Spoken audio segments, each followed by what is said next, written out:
Welcome to கதை திரட்டு. இந்த வீடியோவில் நம்ம என்ன கதை கேட்க போகிறோம்னா, எழுத்தாளர் பிவிஆர் அவர்கள் எழுதிய இன்பமான பூகம்பம். நம்ம சேனலை இது வரைக்கும் சப்ஸ்கிரைப் பண்ணாதவங்க சப்ஸ்கிரைப் பண்ணுங்க. பக்கத்தில் இருக்கிற பெல் ஐகானை கிளிக் பண்ணி ஆல்ங்கிற ஆப்ஷனை ப்ரெஸ் பண்ணுங்க.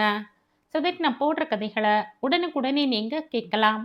வாங்க கதைக்குள்ளே போகலாம். வீடு களை கட்டிவிட்டது. கிழமை ஞாயிறு. நேரம் காலை 9. ரேடியோவின் அகிருதி இல்லை. தூர்தர்ஷனை எப்போதோ நிறுத்தியாகிவிட்டது. சாரதம் ஹாலை ஒரு தடவை நோட்டம் விட்டாள். நைந்து பேய்ந்து போன 972 ஜெயபாரதம் கடையில் இருந்து வாங்கிய பிரம்பு நாற்காலியில் கோர்ட்டில் மஞ்சள் காகிதத்தை கொடுத்துவிட்ட மானியைப் போல சாம்பசிவம் தலை குனிந்தவராய் உட்கார்ந்திருந்தார். கூடத்தை ஒட்டினாற்போல் இருந்த அறையின் வாயிலில் ஒரு முக்காலியை தற்காலிக பீடமாக கொண்டு மூத்த பெண் வைதேகி அமர்ந்திருந்தாள். எதிர் திசையில் பிள்ளை பாபு சுவரில் சாய்ந்து நின்று கொண்டிருந்தான். இரண்டாவது பெண் சுபாவும் அப்போதுதான் 6 இட்லிகளை தின்று அரை லிட்டர் காஃபியையும் குடித்துவிட்டு வந்த இரண்டாவது பிள்ளை வீராவும் வீரராகவன் ஓர் ஓரமாக நின்று கொண்டிருந்தார்கள். மறுபடியும் சொல்றேன், கேட்டுக்கங்க. சாரதம் தேர்தல் கூட்டத்தில் முழங்குவது போல முழங்கினாள்.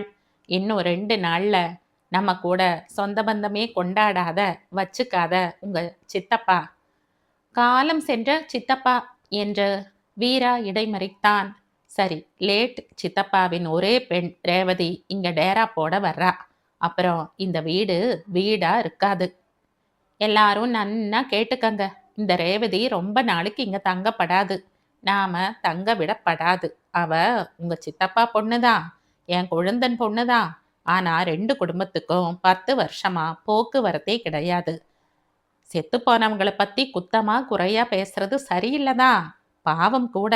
ஆனா சிலத பத்தி இப்ப உங்ககிட்ட எல்லாம்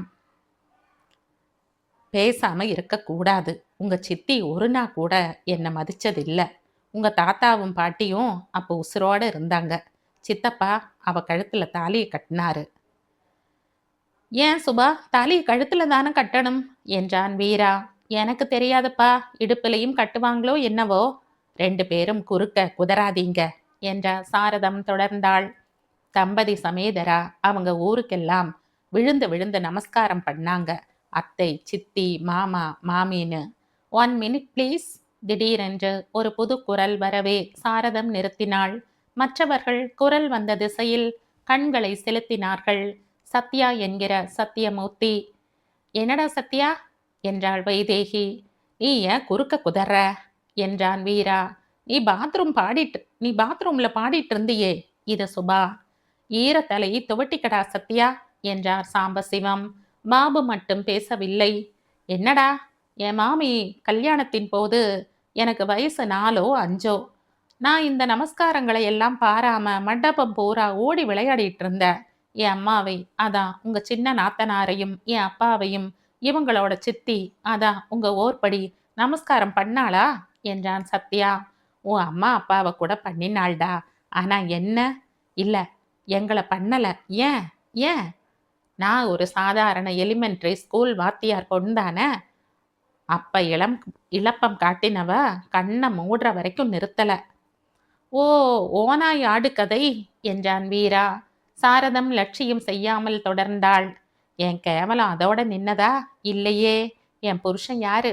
மன்னார் தெருவில் 1.25 கிரவுண்ட் இருக்கு சார். சீப்பா முடிச்சிடலாம். அபிராமபுரத்துல தெற்கு பார்த்த வீடு, மெட்ராஸ் டெரஸ், சுத்தி 10 தென்னை மரம் இருக்கு. 5 லட்சத்துக்கு அவங்க ரெடி. இப்படியெல்லாம் பேசி முடிக்கிற புரோக்கர் பெண்டாட்டி தானே. இதுக்காக புறப்பட்டு அழாதம்மா என்ற வைதேகி. நான் எம்ஏ பிஎட் என்றாள். நான் எம்ஏ லிட்ரேச்சர், எம்ஃபில் படிக்கிறவள் என்றாள் சுபா. அண்ணா ஏஜி ஆஃபீஸில் செக்ஷன் ஆஃபீஸர். என்னை பற்றி நானே சொல்லிக்க கூச்சமாக இருக்கு வீரா இழுத்தான். அப்படின்னா நான் சொல்லிடுறேன். நம்ம வீரராகவன் காலேஜ் அசிஸ்டன்ட் ப்ரொஃபஸர். நாங்கள் இவ்வளவு பேர் இவ்வளவு படிச்சிருக்கிறப்ப நீ எலிமெண்ட்ரி ஸ்கூல் டீச்சர் பொண்ணா இருந்தா என்ன, ஹவுஸ் புரோக்கரின் மனைவியா இருந்தா என்னம்மா என்றாள் சுபா. மணி 10 அடிக்க போறது. நாம வம்பு பேசிட்டே போறோம். உருப்படியா இன்னும் ஒன்னும் சொல்லலை அம்மா என்றாள் வைதேகி. எங்க விட்ட?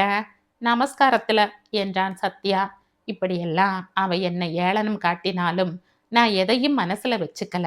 அவ அமெரிக்கா போறப்ப முறுக்கு சுத்தி கொடுத்தேன், வடாமிட்டு கொடுத்தேன், மாகாளி ஊர்கா போட்டு கொடுத்தேன்.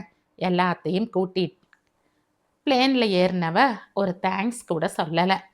இது தப்பு, மகா தப்பு, அநியாயம் என்றான் வீரா. கரெக்ட் வீரா.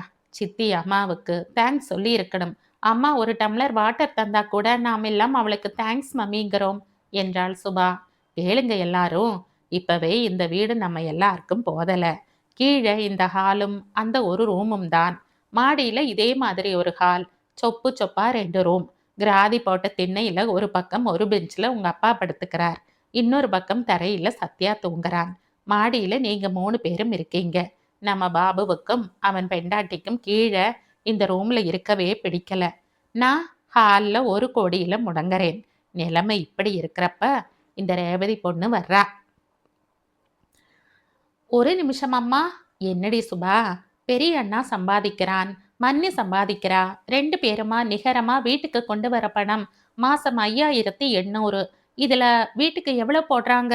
ரேஷன் வாங்குறாங்க, 2 மாசத்துக்கு ஒரு வாட்டி எலக்ட்ரிக் பில் கட்டுறாங்க, ஆவின் பால் வாங்குறாங்க. எல்லாமா 1000, மிஞ்சி போனா 200, அதிகம் இருக்கட்டும் தராங்க. அண்ணாவும் மன்னியும் ஏன் தனி வீடு பார்த்துட்டு போகப்படாது? இங்க இருந்துகிட்டு குறைபட்டுப்பானேன்? மன்னி டைரியில குறிச்சு வச்சுட்டு உங்ககிட்ட தினசரி வார்த்தை யுத்தம் நடத்துறா. இப்ப பிறந்த வீட்டுக்கும் போயிட்டா. எப்ப வருவாளோ? ஏண்டி சுபா, அந்த ரேவதிக்காக உன் அண்ணா தனி குடித்தனமே போகணுமா என்றாள் சாரதம். நான் ரெடி அம்மா என்றான் பாபு. அப்ப நல்ல வீடா பாருண்ணா. இது வீரா. ரேவதிக்காக சொல்லலண்ணா. நீயும் மன்னியும் சகல சௌகரிய சௌபாகியத்தோடு தனியா இருக்கிறது நல்லது தானே? எனக்கு வயசு 30 ஆக போறது. ஆனா கல்யாண வேலையோ யோகமோ இன்னும் வரல. அது வந்தப்புறம்தான் என்னால இந்த வீட்டை விட்டு போக முடியும். நீ தனி குடித்தனம் போனா நான் இந்த ரூமுக்கு வந்துடுவேன். பாபு பதில் சொல்லவில்லை. இப்போ இவனோட தனி குடித்தனமா பிரச்சனை என்றாள் சாரதம். பிறகு தொடர்ந்து, இத்தனை வருஷமா நாம இந்த வீட்டுல ஏதோ நிம்மதியா இருக்கோம். இப்ப நம்மை அண்டி ஒரு பொண்ணு வர்றா. ஒரு மரியாதை காரணமா, உங்க அப்பாவோட தம்பி பொண் என்கிற ஒரு அபிமானம் காரணமா அவளை இந்த வீட்டுல இருக்க இடம் கொடுப்போம் என்றாள். பிறகு கொஞ்ச நாளைக்கு என்றாள். அப்புறம் என்ன செய்யறது சாரதம்? அப்பா வாய் திறந்து 4 வார்த்தைகள் பேசி அதை ஒரு கேள்வியாகவும் கேட்டுவிட்டாரே. எல்லோரும் வியப்புடன் அவரை பார்த்தார்கள். ஆனால் சாரதம் ஆச்சரியப்படவில்லை. என்ன செய்யறதுன்னு எனக்கு தெரியும். உன்னால எதுவும் செய்ய முடியாது சாரதம் என்றார் சாம்பசிவம். கூடவே ஒரு நிமிடம் மௌனத்தில் உறைந்தது. எதுக்கடா அலற என்று கேட்டுக்கொண்டே வந்தாள் சாரதம். நாளை நான் தாதர்ல தாதர்ல அவ வர்றா. ரேவதியா? அமெரிக்காவிலிருந்து எப்படியடா மடையா தாதர் எக்ஸ்பிரஸ்ல வர முடியும்? நானும் முதல்ல அப்படித்தான் நினைச்ச மாமி. அப்புறம்தான் தெரிஞ்சது ரேவதி பஞ்சநதம் பாம்பே வரை பிளேன்ல வந்திருக்கா. அங்கிருந்து சரி, வேற என்ன சொன்னா? மாமா சென்ட்ரல்ல அவளை ரிசீவ் பண்ணணுமாம். லங்கினிக்கு அமெரிக்காவிலிருந்து பாம்பே வரை துணை இல்லாம வர தைரியம் இருக்கு. சென்ட்ரல்ல இருந்து வீடு வரை வர முடியலையோ? யாரானும் நம்ம சென்ட்ரல் ஸ்டேஷன் ஆட்டோ டாக்ஸிக்காரங்களை பத்தி ரேவதியை பயமுறுத்தி இருப்பாங்க. சரி, இப்ப நான் என்ன செய்யணும்டா சத்யா? குலுங்காம அலுங்காம இருங்கோ, அதுவே போதுமாமே. நான் எல்லாத்தையும் பார்த்துக்கிறேன். சரிடா சத்யா என்ற சாரதம் திடீரென்று குழைந்தாள். சத்யா. அவளுடைய குரலின் நெகிழ்ச்சியில் கரைந்து போய்விட்டது போல சத்யா நடித்தான். என்ன மாமி? ஏதோ ஒரு ரகசியத்தை நேத்து நீ மறைச்சு வச்சியே. அது என்னடா? நீயும் மாமாவும் 5-6 வருஷத்துக்கு முன்னால பாம்பேக்கு சின்ன மாமாவை பார்க்க போனதை பத்தி பேசினீங்களே, அது என்ன விஷயம்டா சத்யா? மெல்ல மெல்ல தெரிய வரும் மாமி. என்கிட்ட சொல்லப்படாதா? படலாம், ஆனா இப்ப வேண்டாம். ஏண்டா சத்யா, நான் யார்கிட்டடா ரகசியத்தை சொல்லிட போறேன்? வேற யாருக்கு தெரிஞ்சாலும் கூட தப்பு இல்ல மாமி. அப்படின்னா உங்களுக்கு மட்டும்தான் இப்ப தெரியப்படாது. நீ நாசமா போக. தேங்க்யூ மாமி என்ற சத்யா இப்ப என்கிட்ட உதிர்த்த இந்த வார்த்தையை தப்பி தவறி கூட நாளைக்கு வரப்போற ரேவதி கிட்ட உதிர்த்திடாதீங்க. அமெரிக்காவில இருந்து வர்ற பெண் கையில ரிவால்வர் இருக்கும். உலக்கையால ஒரு போடு போடுவேன் என்றாள் சாரதம். சத்யா சிரித்தான். என்னடா சிரிக்கிற? ரேவதியை நினைச்சு பார்த்தேன், சந்தோஷமா இருந்தது, அதான் சிரிச்சேன் என்றான் சத்யா. அன்று மாலை வீடு குரு சேத்திரமாக மாறியது. மாடியில இருக்கிற 2 ரூம்ல எதையும் நாங்க ஒழிச்சு கொடுக்க மாட்டோம் என்றாள் சாம்பசிவத்தின் மூத்த பெண் வைதேகி. சுபா, நீயாவது? முடியாதுப்பா. கவுன் போட்ட நாள்ல இருந்து நானும் அக்காவும் இந்த மாடியில இந்த 2 ரூம்ல இருந்துட்டு வரோம். அதுல ஒன்ன காலி பண்ணுன்னா என்ன அர்த்தமாம்? இப்பவே என் ரூம்ல சத்யா தன்னோட பெட்டிய வச்சுட்டு அடிக்கடி கதவை தட்டி இம்சப்படுத்துறா. அத்தை பிள்ளையாச்சேன்னு நானும் பேசாம இருக்கேன்.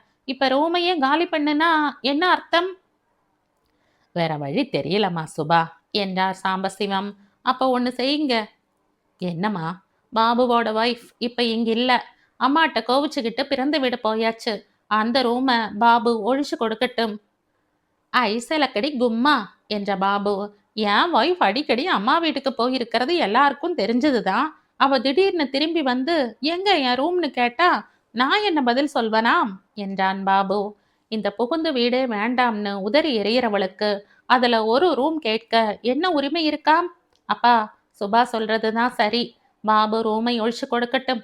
திண்ணையிலேயோ இல்ல மாடி வராந்தாவிலையோ படுத்துக்கட்டும் என்றாள் வைதேகி. நத்திங் டூயிங் என்ற பாபு. லேடிஸ் ஹாஸ்டலுக்கு வைதேகி போகட்டும். ரயில் ஆடிட் ஆபீஸ்ல மாசம் 2300 வாங்குறாளே, அது கொஞ்சமாவது கரையட்டும். Don't be silly Babu. ஒரு பெண்டாட்டியை ஒரு ரூம்ல வச்சுட்டு வாழ தெரியாத நீ போறம்போக்கு என்ன லேடிஸ் ஹாஸ்டலுக்கு போக சொல்றியா? நீ என்னை விட 3 வயசு பெரியவன். நீ காசி யாத்திரை புறப்படுறப்பவே சுத்தம் முத்தும் ஒரே பேச்சு. வயசான ஒரு தங்கை கல்யாணத்துக்கு நிக்கிறப்ப இந்த தடியனுக்கு என்ன அவசரம்னு. மற்ற வீட்ல எல்லாம் தங்கையை ஒரு இடத்துல கொடுத்துட்டு தான் அண்ணன் மஞ்ச வேஷ்டியே கட்டிப்பா. உன்னை 1 டஜன் பேர் பெண் பார்க்க வந்தா எவன்? மூடுடா உன் வாய என்ற சாரதம் கத்திக்கொண்டே களத்தில் குதித்தாள். பிறகு, உன் தங்கையை பத்தி பேச உனக்கு வெக்கமா இல்ல என்றாள். இதுல வெக்கப்படுறதுக்கு என்ன இருக்கு? உள்ளத சொன்ன. இப்போது வீரா குறுக்கே வந்தான். வைதேகி லேடிஸ் ஹாஸ்டலுக்கும் போக வேண்டாம். சுபா காலேஜ் ஹாஸ்டலுக்கும் போக வேண்டாம். பாபு தன் ரூமையும் விட்டு கொடுக்க வேண்டாம். வரப்போறவ நம்ம சித்தப்பா பெண், நம்மளோட ஒண்ணு விட்ட தங்கை. அதன் மூஞ்சியை கூட நீங்கள்லாம் 15 வருஷமா பார்த்ததில்ல. எனக்கு மறந்தே போயிட்டது. நம்ம வீட்ல மட்டும் ஒரு தொழுவம்னு ஒன்று இருந்தா அதை அங்க கட்டி வைப்பேன். சாம்பசிவம் சிரிக்கவில்லை. பாபு, வைதேகி, வீரா, சுபா யாரும் சிரிக்கவில்லை. தான் பேசியதே குற்றமோ என்று சாரதம் நினைத்தாள். எல்லோருடைய முகங்களையும் மாறி மாறி பார்த்தாள். திடீரென்று சத்யா மட்டும் சிரித்தான். கலகலப்பு அறை முழுவதும் எதிரொலித்தது. மாமி, இப்ப நீங்க பேசுனது மட்டும் ரேவதிக்கு தெரிஞ்சா அவ்வளவுதான். சுட்டுப்பிடுவா சுட்டு என்றவன், வீரா, நீ ஏதோ சொல்ல வந்தியே, அது சொல்லி தீர்த்து விடு என்றான். விசேஷமா எதுவும் இல்ல சத்யா. இந்த ரேவதி நாளைக்கு சாயங்காலம் தான் வரப்போறா. நாம ஏன் இப்பவே ரூமை ஒழிச்சு வைக்கிறதுல நம்ம நேரத்தை வீணடிச்சு ஆர்கியூ பண்ணிக்கணும்? அமெரிக்காவில் பிறந்து வளர்ந்த பொண் இந்த கார்ப்பரேஷன் தண்ணியை கூட குடிப்பாளோ என்னமோ. அவ வரட்டும், வீட்ல எல்லா ரூம்களையும் பார்க்கட்டும், பிடிச்சதை எடுத்துக்கட்டும். அவளும் சுபாவும் ஒரு வயசுன்னா 2 பேருக்கும் ஒத்து போகலாம். ஏன் 2 பேரும் ஒரே ரூம்லயே கூட தங்கிக்கலாம்னு ரேவதி சொல்லலாம் என்றான் வீரா. இதன் பிறகு யாரும் எதுவும் பேசவில்லை. ஆனால் வீரா மேலும் தொடர்ந்தான். அம்மா, நீ உன்னை மாத்திக்கணும். விருப்பு வெறுப்புகள் மனுஷ மனசுக்குள்ள இருக்கிறது சகஜம்தான். ஆனா நீ மூஞ்சியே மறந்து போன ரேவதி பேர்ல ஏன் இவ்வளவு கடுப்பா இருக்கிற? நல்லதில்ல, நாகரிகம் இல்ல. உனக்கு மச்சனன் மீது கோபம் இருக்கலாம். ஓர்படி மேல பொறாமையும் வெறுப்பும் இருந்திருக்கலாம். ஆனா இதையெல்லாம் அம்மா அப்பா 2 பேரையும் இழந்துட்டு நம்ம வீட்டு நிழல் ஒண்ணுதான் ஆதரவா இருக்க முடியுங்கிற நம்பிக்கையோட வர்ற ஒரு பெண் மேல காட்டுறது சரியில்லை. போதும்டா உங்க ஏதோ உபதேசம் என்றாள்.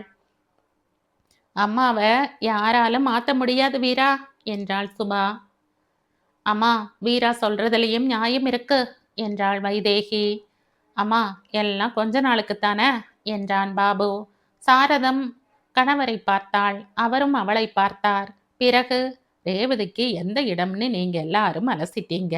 இல்லாத தொழுவம்னு நீயும் சொல்லிட்ட சாரதம். ஆனா அவ மனசுல என்ன வச்சுட்டு இப்ப வராளோ, தெய்வத்துக்கு தான் வெளிச்சம் என்றார். தாதர் எக்ஸ்பிரஸ் குறித்த நேரத்தில் சென்னை சென்ட்ரல் ரயில் நிலையத்தை என்றாவது ஒரு நாள் அடைந்து விட்டால் மறுநாள் பத்திரிகைகளில் அது செய்தியாக வர வேண்டியதாகும். அன்று நீண்ட நேரம் சாம்பசிவம் 4வது பிளாட்பாரத்தில் உட்கார்ந்திருந்தார். சத்யா ஆபீஸில் இருந்து வருவதாக கூறியிருந்தான். இன்னும் காணோம். கடிகாரத்தை பார்த்தார். 5:45. 4:35க்கு வரவேண்டிய ரயில் எப்போது வரும்? அவர் சென்ட்ரலை அடைந்த போது 1 மணி நேரம் தாமதம் என்று கரும் பலகையில் எழுதியிருந்தது. இப்போது அதற்கு மேலும் 10 நிமிடங்களாகிவிட்டன. திடீரென்று மை கலறியது.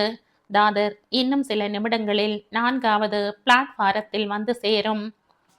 சாம்பசிவம் தன்னை தயார் செய்து கொண்டார். சத்யா சொன்னபடி வரவில்லை. ஆபீஸில் என்ன காரியமோ? யார் கண்டார்கள்? ஓட்ட பந்தயத்துக்கு தயாராவது போல போர்ட்டர்கள் பிளாட்பாரத்தின் நீளத்துக்கு உட்கார்ந்ததை பார்த்தபோது சாம்பசிவம் வெட்கிப் போனார். அவர் மட்டும்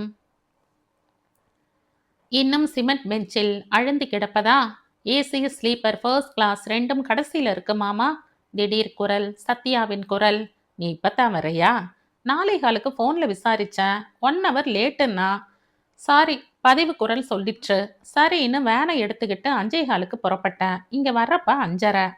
எங்கே இவ்வளவு நேரமா இருந்த? இவ்வளவு நேரம்னா 15 நிமிஷம் தானே. பிளாட்ஃபார்ம் இன்ஸ்பெக்டர் மணியோட பேசிட்டு இருந்த. நல்ல மனுஷன், உபகாரி, என் ஃப்ரெண்டு. சரி வா, வண்டி வராப்புல இருக்கு. நாம நடப்போம். என்ஜினையே காணோம். இருவரும் நடந்தார்கள். இதில் வர்றாளோ? ஏசி ஸ்லீப்பரா தான் இருக்கும் என்ற சத்யா. நான் அவளை அடையாளம் கூட கண்டுபிடிக்க முடியாது. சின்ன வயசுல, ரொம்ப சின்ன வயசுல பார்த்தது என்றான். நான் மட்டும் என்னடா, அவளுக்கு 7-8 வயசு நடக்கிறப்ப பார்த்தது. அவ அம்மா மாதிரி செக்கச்சவேல்னு இருப்பா. கண்ணு மொழி பெருசா இருக்கும். யார் கண்டா, இப்ப மொழி உள்ளே தள்ளியும் போயிருக்கலாம். தோ ரயில் வர்றது. டைம் 5:55. நீ ஃபர்ஸ்ட் கிளாஸ்ல பாரு, நான் ஏசிக்கு முன்னாடி நிக்கிறேன் என்றார் சாம்பசிவம். ரயில் மூட்டை மூட்டையாக மனித நெல்லிக்காய்களை கொட்டிவிட அவை விரைந்து மறையலாயின. ஒரு அழகான பெண்மணி மட்டும் வெளிரிய நீல ஜீன்ஸும் சிகப்பு கட்டம் போட்ட ஷர்ட்டுமாய் கருங்கூந்தல் கழுத்தை தாண்டி போகாதபடி வைத்து கொண்டு கீழே ஒரு பெரிய பெட்டியும் கையில் ஒரு சிறு பெட்டியுமாக யாரையோ எதிர்பார்ப்பது போல ஏசி ஸ்லீப்பர் கோச் எதிரே நின்று கொண்டிருந்தாள். சாம்பசிவத்தின் கண்ணில் அவள் படவில்லை. தம் தம்பியின் பெண் எப்படிப்பட்ட ஆடை அலங்காரத்தில் இருக்கக்கூடும் என்று அவர் யோசித்து கூட பார்க்கவில்லை. மாமா, உங்களுக்கு 10 அடி தூரத்திலேயே ரேவதி நிற்கிறா, தெரியலையா என்று சொல்லிக்கொண்டே சத்யா ஓடி வந்தான். இவளாடா, உசரமா கிழங்கு மாதிரி இருக்காளே. என் தம்பி பொண்ணு புடவை கட்டிட்டு தலையை பின்னி தொங்க போட்டுட்டு இருப்பான்னு நினைச்சேன். நான் அவ அறியாம அவ பக்கமா வந்தேன். வர்றப்ப கீழே நிமிர்த்தி வச்சிருந்த பெட்டியை பார்த்தேன். ரேவதின்னு எழுதி இருந்தது மாமா. அப்போய் விசாரிக்கட்டுமாடா? விசாரிங்க. 4 நட்சத்திரம் பார்த்துட்டு நிக்காதீங்க. நானும் உங்க பின்னாலேயே வரேன் என்றான் சத்யா. அவர் முன்னேறி அவள் அருகே வந்தார். ஏமா, ரேவதி தானே? ஹாய் பெரியப்பா. எப்படி பெரியப்பா என்ன அடையாளம் கண்டுபிடிச்சிங்க? பார்த்து கிட்டத்தட்ட 15 வருஷம் இருக்கணுமே. இவன் சொன்னா. யார் இவர்? I'm Revathi Panchanatham. I'm Sathyamurthy, Panchanatham sister son. Oh, யார் சத்யா? நீங்க ஒரு போட்டோவில் கூட இருக்கீங்களே. பெரியப்பா, 2-3 வருஷம் முன்னாடி நீங்க இவரோட தானே அப்பாவை மீட் பண்ண பாம்பே வந்தீங்க? Correct miss Revathi. உங்கள் ஃபாதர்ஸ் ஃப்ரெண்டு ஒருவர் ஹோட்டல் டாஜில் எங்கள் 3 பேரையும் நிறுத்தி வச்சு ஃபோட்டோ எடுத்தார். So we are cousins. Correct. போவோமா? இவ்வளவு தான் லக்கேஜா? ஆமாம், போகலாம். சத்யா, போர்ட்டரே கூப்பிடேண்டா. நோ போர்ட்டர் பெரியப்பா, இவ்வளவு பெரிய பெட்டியை எவ்வளவு எளிதாக இழுத்துட்டு வரேன்னு பாருங்க என்று அவள் பெட்டி அருகே வந்தாள். இழுக்கிற வேலைய என்கிட்ட விடுங்கோ மிஸ் ரேவதி. ஓகே என்ற ரேவதி. நாம 2 பேரும் கசின்னு வரப்ப மரியாதை அவுட் ஆஃப் பிளேஸ் இல்ல. ஆமா, ஆனா நீ ஏதேனும் தப்பா நினைச்சிட்டா? Come on, let us go. ஏன் ரயில்ல வந்த? பிளேன் சௌகரியம் இல்லையோ என்றார் சாம்பசிவம் அவளுடைய விரைவான நடைக்கு ஈடு கொடுக்க முயன்று கொண்டே. இதை கவனித்த ரேவதி வேகத்தை மிகவும் அதிகமாக குறைத்து நடந்தாள். ஓகே பெரியப்பா, உங்களுக்கு பாவம் மூச்சு வாங்கிறது. என்ன கேட்டீங்க? ஏன் பிளேன்ல வரலன்னு. எனக்கு ரயில்ல வர ஆசையா இருந்தது. ஊர்கள், மலைகள், வயல்கள் இதெல்லாம் பார்க்கணும் போலப்பட்டது. நீ அமெரிக்காவிலிருந்து வரையே, நிறைய லக்கேஜ் இருக்குமோன்னு வேனுக்கு ஏற்பாடு பண்ணினோம் என்றார் சாம்பசிவம். ஸ்டேஷனுக்கு வெளியே வந்ததும் ரேவதி சிரித்தாள். நான் என்ன அமெரிக்காவையே காலி பண்ணிட்டு இந்தியாவுக்கு மொத்தமா வந்துட்டேன்னு நினைச்சீங்களா பெரியப்பா?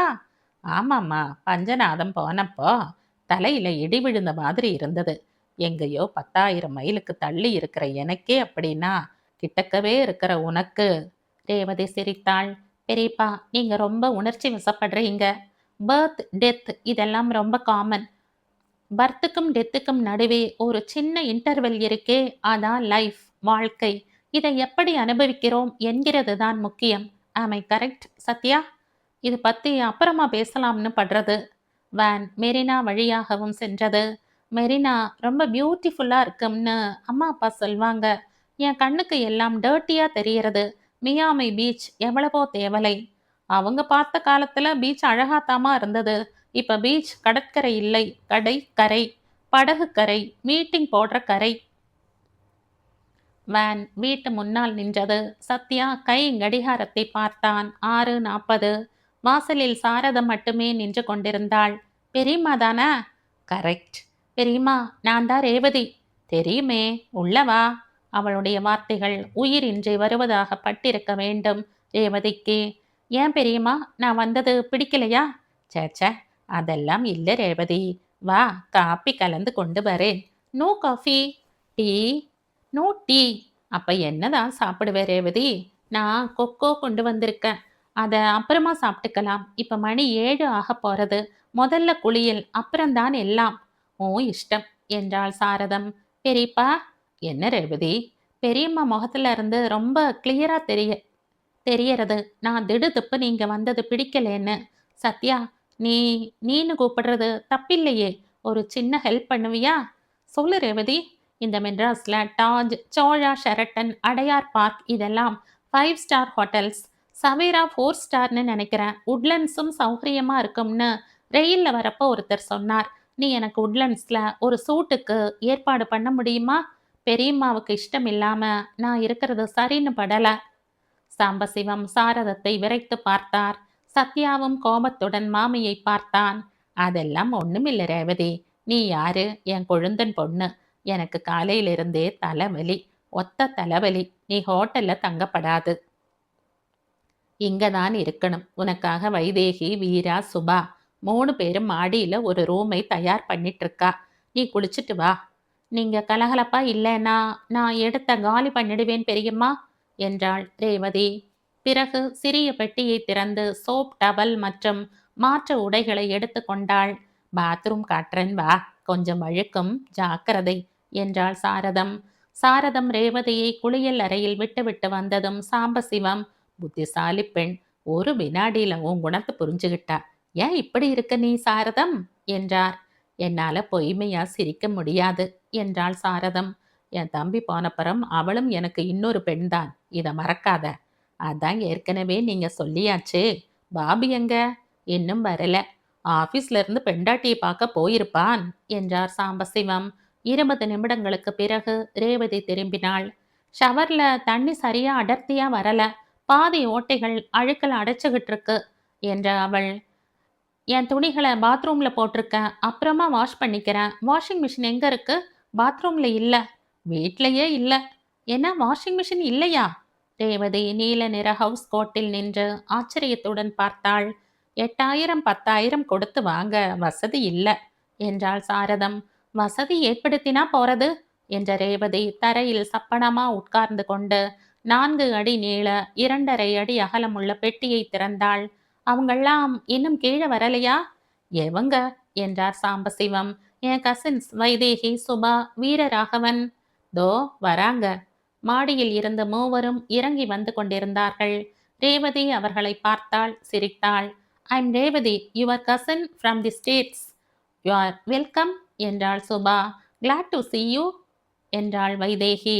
நாம ரொம்ப சின்ன வயசுல பார்த்து கொண்டது என்றான் வீரா. ரியலாவே நீங்க 3 பேரும் என்னை வெல்கம் பண்றதா படுறது என்ற ரேவதி பெட்டி மூடியை தூக்கினாள். என்னவெல்லாமோ அடைத்து கொண்டிருந்தன. பெரியம்மா, இது உங்களுக்கு மல்டி பர்பஸ் மிக்சி. வைதேகி, இது உனக்கு ஹேர் ட்ரையர். சுபா, இது லேட்டஸ்ட் கேமரா. ஒரு ரோல் கவர் ஃபிலிம் இருக்கு. வீரராகவன், இது complete toilet set. 200 blades, eau de cologne, after shave lotion, extra extra. பாபாவுக்கும் இதே மாதிரி ஒரு செட். அப்புறம் இந்த பேக்கெட்ல கலிஃபோர்னியா ஆர்னமெண்ட்ஸ், தோ இதில் 7 8 டிஷர்ட்ஸ், இது இதில் அமெரிக்கன் ஜார்ஜெட், எல்லாம் 5.5 மீட்டர், 10 இருக்கு, எப்படி வேணும்னாலும் பிரித்து எடுத்துக்கலாம். பெரியப்பா ரொம்ப சாரி, உங்களுக்குன்னு நான் எதுவும் வாங்கிட்டு வரல, என்ன வாங்குறதுன்னு தெரியல. சத்யா சிரித்தான். எனக்கும் எதுவும் நீ வாங்கிட்டு வரல ரேவதி, நீ இங்கே இவங்களோட தான் இருக்கேன்னு எனக்கு தெரியாது.